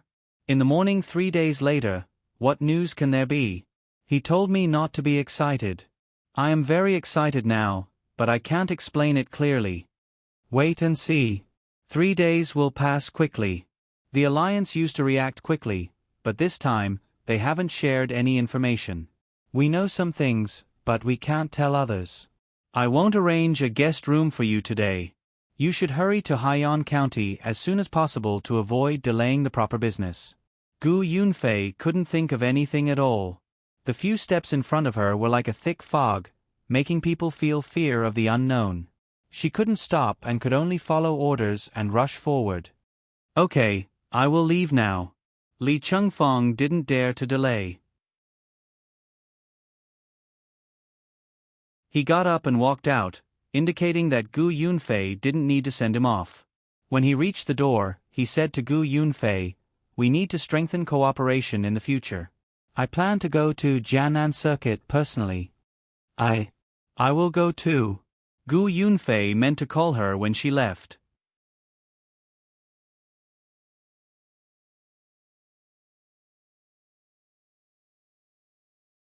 Chapter 12-19. Gu Yunfei had just sent Li Chengfeng to the door. Before she could say goodbye, a group of people came from the road beside them. There were servants holding lanterns in front. Gu Yunfei took a look and recognized them. They were all local merchants from Suzhou. Normally, she did not have much contact with them. Most of the time, it was her housekeeper who met with them to discuss business matters. For example, Jinxiu needed to buy groceries, and local merchants needed to buy goods from other places. Usually, they would only meet once during the new year. They would all come to her house to give her gifts. Even though she was a woman, she was ranked 16th on the list of top billionaires. In the past, she was ranked 24th. Ever since she started working with Xiao Bei and the others, her assets had obviously increased a lot. Naturally, her status also rose along with the tide. And these people who came were not even in the top 500, so they had to be more respectful to her. "Boss Gu, we are really sorry to disturb you so late at night. But we have some misgivings in our hearts, so we have to trouble you." The group of people came closer. Surrounded by people, a middle-aged man spoke to Gu Yunfei with a face full of smiles. He then looked at the person beside him and asked, "This noble is?" "So it is Boss Yuan. It is not very late. If you have something to discuss, let's discuss it. This is the boss of Thunder Logistics, Li Chengfeng, Boss Li." Gu Yunfei quickly showed that her status was higher than this group of people. She was not rude and introduced Li Chengfeng at the same time. There was a series of gasps on the relatively quiet road. The merchants who had rushed over stared at Li Chengfeng without blinking. This was the boss of Thunder Logistics, which was ranked higher than Boss Gu. No wonder Boss Gu personally saw him off. Birds of a feather flocked together, as expected. The merchants respectfully bowed to Li Chengfeng again. There was only envy and admiration in their eyes. There was no jealousy because the difference was too great. So great that they could not produce a trace of jealousy.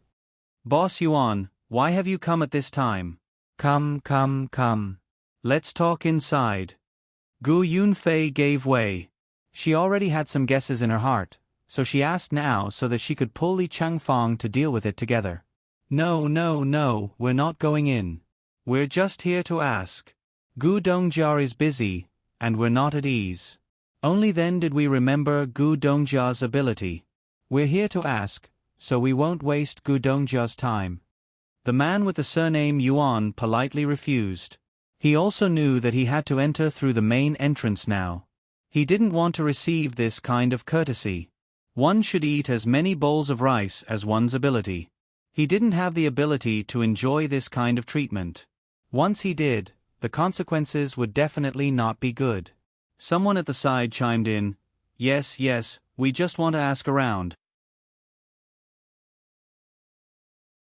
Gu Dongjia, we feel that there is going to be a war soon. Gu Dongjia also knows that every time there is a war, the prices of goods in different places are different. We just want to know if our goods can be adjusted according to the law of the market demand. Gu Yunfei smiled.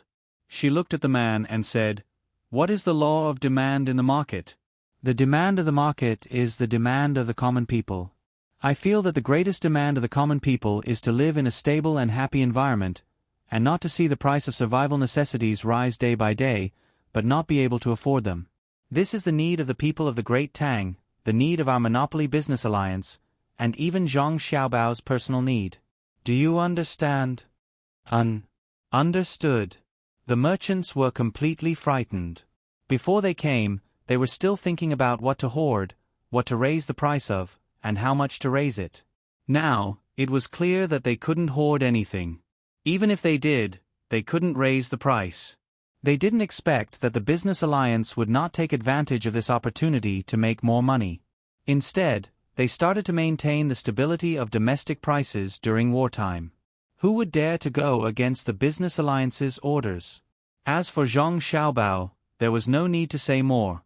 His personal will was unconditionally followed by all the merchants of the Great Tang.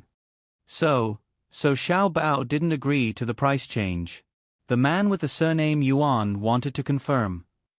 Zhang Xiaobao doesn't allow the price of the people's necessities to fluctuate too much at any time. Our monopoly business alliance follows his footsteps. If you really want to make more money, you can try to raise the price of other goods. Li Chengfeng gave the merchants a suggestion. After all, merchants had their own needs. Moreover, Zhang Xiaobao never cared about the price of other things, especially luxury goods. If the cost was 1 copper coin, and one could sell it for 10,000 strings of cash, that was because one had the ability. He just didn't want to see the people not being able to afford rice or wear clothes when they had enough resources. If the country had enough resources, there couldn't be too much fluctuation in the price of these 6 things. As for the other things, the merchants could do whatever they wanted. Linen cloth could be sold for 10 copper coins per bolt, but it couldn't be sold for 13 copper coins. But if one could sell silk for 10,000 copper coins per bolt, that was because one had the ability. When the hospital bought licorice, as long as the licorice wasn't so rare that it couldn't be used on every patient, the supplier couldn't sell it for too high a price. As for the tea leaves that could help with digestion, Zhang Xiaobao wouldn't say that you were wrong if you exchanged one caddy for a building. That, may I ask, can the price of candles be raised? Isn't it also something that should be used for people's livelihood? Another merchant carefully asked. You can raise the price of candles. People won't die without candles, but I advise you not to hoard candles because the Ministry of Works will release a lot of paraffin wax this month. What you are talking about now should be grease wax. It can't be compared to paraffin wax in terms of smell and longevity. Once you hoard it and release a lot of paraffin wax, you will suffer a lot of losses. Li Chengfeng kindly advised. Xiao Bei had already told him that he would first ship a large batch to Jiannan Road. There, Xiao Bei would organize people to process it. The rest of the paraffin wax would be placed in various places in Great Tang. After all, the current oil refining technology was the most primitive. A lot of paraffin wax was produced every day. As long as oil was processed, paraffin wax would appear. Then, people would have to spend a lot of effort to clean it up. Otherwise, it would affect the production. The perverted merchant who asked the question was so scared that he broke out in a cold sweat. Fortunately, he had asked. Otherwise, if he really had to hoard candles, the losses would be huge, especially now that the weather was getting hotter. After repeatedly thanking him, the group of merchants left. They could go back and do business as usual. When the time came, the price of various things would naturally follow a regular pattern. They didn't need to worry about it. Gudong Jia, I'll leave now. Tomorrow morning, it's better for the business alliance to issue an announcement to the merchants in various places, so as to prevent them from self-righteously raising the price and causing more losses to themselves. Li Chengfeng said to Gu Yunfei and then disappeared into the night with his subordinates. Gu Yunfei stood there and pondered. She muttered to herself, "There will be a lot of paraffin wax released. I'll send a batch of it. When the weather is hot, paraffin wax can be stored better than grease wax. There's no need to worry about it." In Hongnon County, Old Willow Village, the 7th grade official Lu Feifei also received a telegram tonight. Compared to other places, Old Willow Village was special because it was directly under the jurisdiction of the Agriculture Temple. Moreover, the villagers were united. In addition, there was only one iron cable bridge to enter the village. Therefore, they had a separate telegraph machine. Usually, there were at least 4 people guarding the machine room of the telegraph machine 24 hours a day in the village. No outsiders were allowed to come close. Not to mention the machine room, it was difficult to even cross the bridge. There was a small hydroelectric generator near the river in the village to provide power for the village. There were simple shellers and flour grinders in the village. There was also a cutting machine for processing willow branches. There were more light bulbs. At night, the light bulbs placed on the bank would illuminate the opposite bank.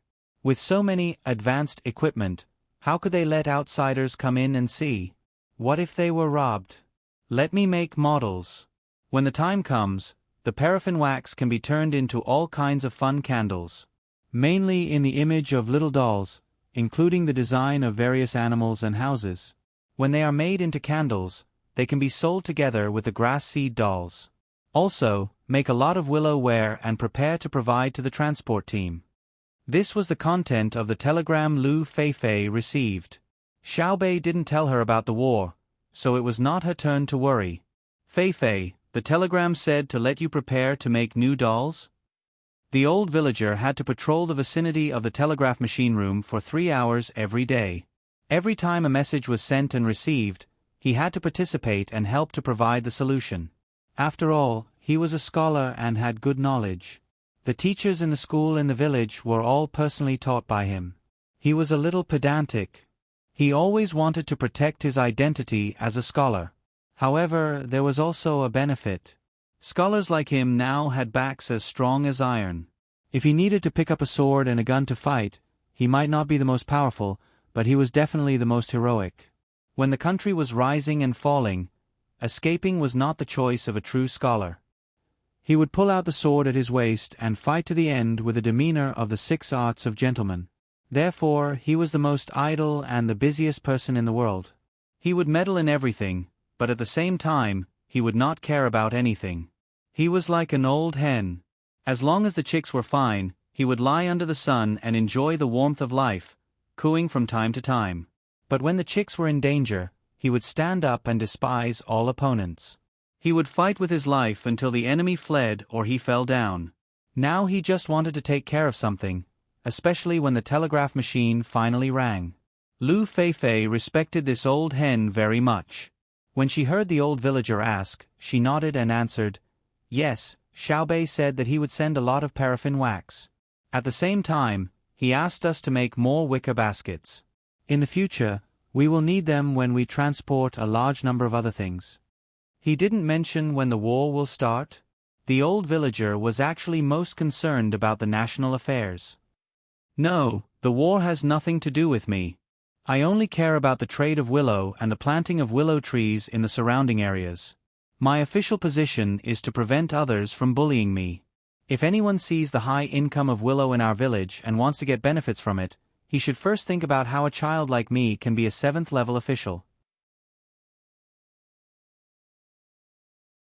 In the whole Tang Empire, except for Xiaobei's official position, my official position can scare a lot of other local officials. Grandpa, now arrange people to make a large number of willow baskets. Xiaobei said that they will be used soon. Lu Feifei planned to implement Xiaobei's words. The old villager narrowed his eyes and thought for a moment. He nodded and said, "So, the war is close at hand. Well, it's time for the 5th watch. For the time being, I have kept 500 full attendants. I guess this money is the most difficult to earn because there are not many subscriptions for this book, so there is no need to count on subscriptions. Then, there is only the full attendance left. If there were not still people subscribing, I would have given up. But as a web writer, I think I am also a scholar. Like an old hen, I have to have some spirit to protect what I should protect. I am pedantic, but I also have a backbone. So, I never ask. I sell my words, not my personality and dignity. So, you should take the initiative to vote. Don't wait for me to ask, because you can't wait. You're tuning in to the Narrate and Escape YouTube channel. Don't forget to subscribe and join us on this journey to catch the most captivating stories.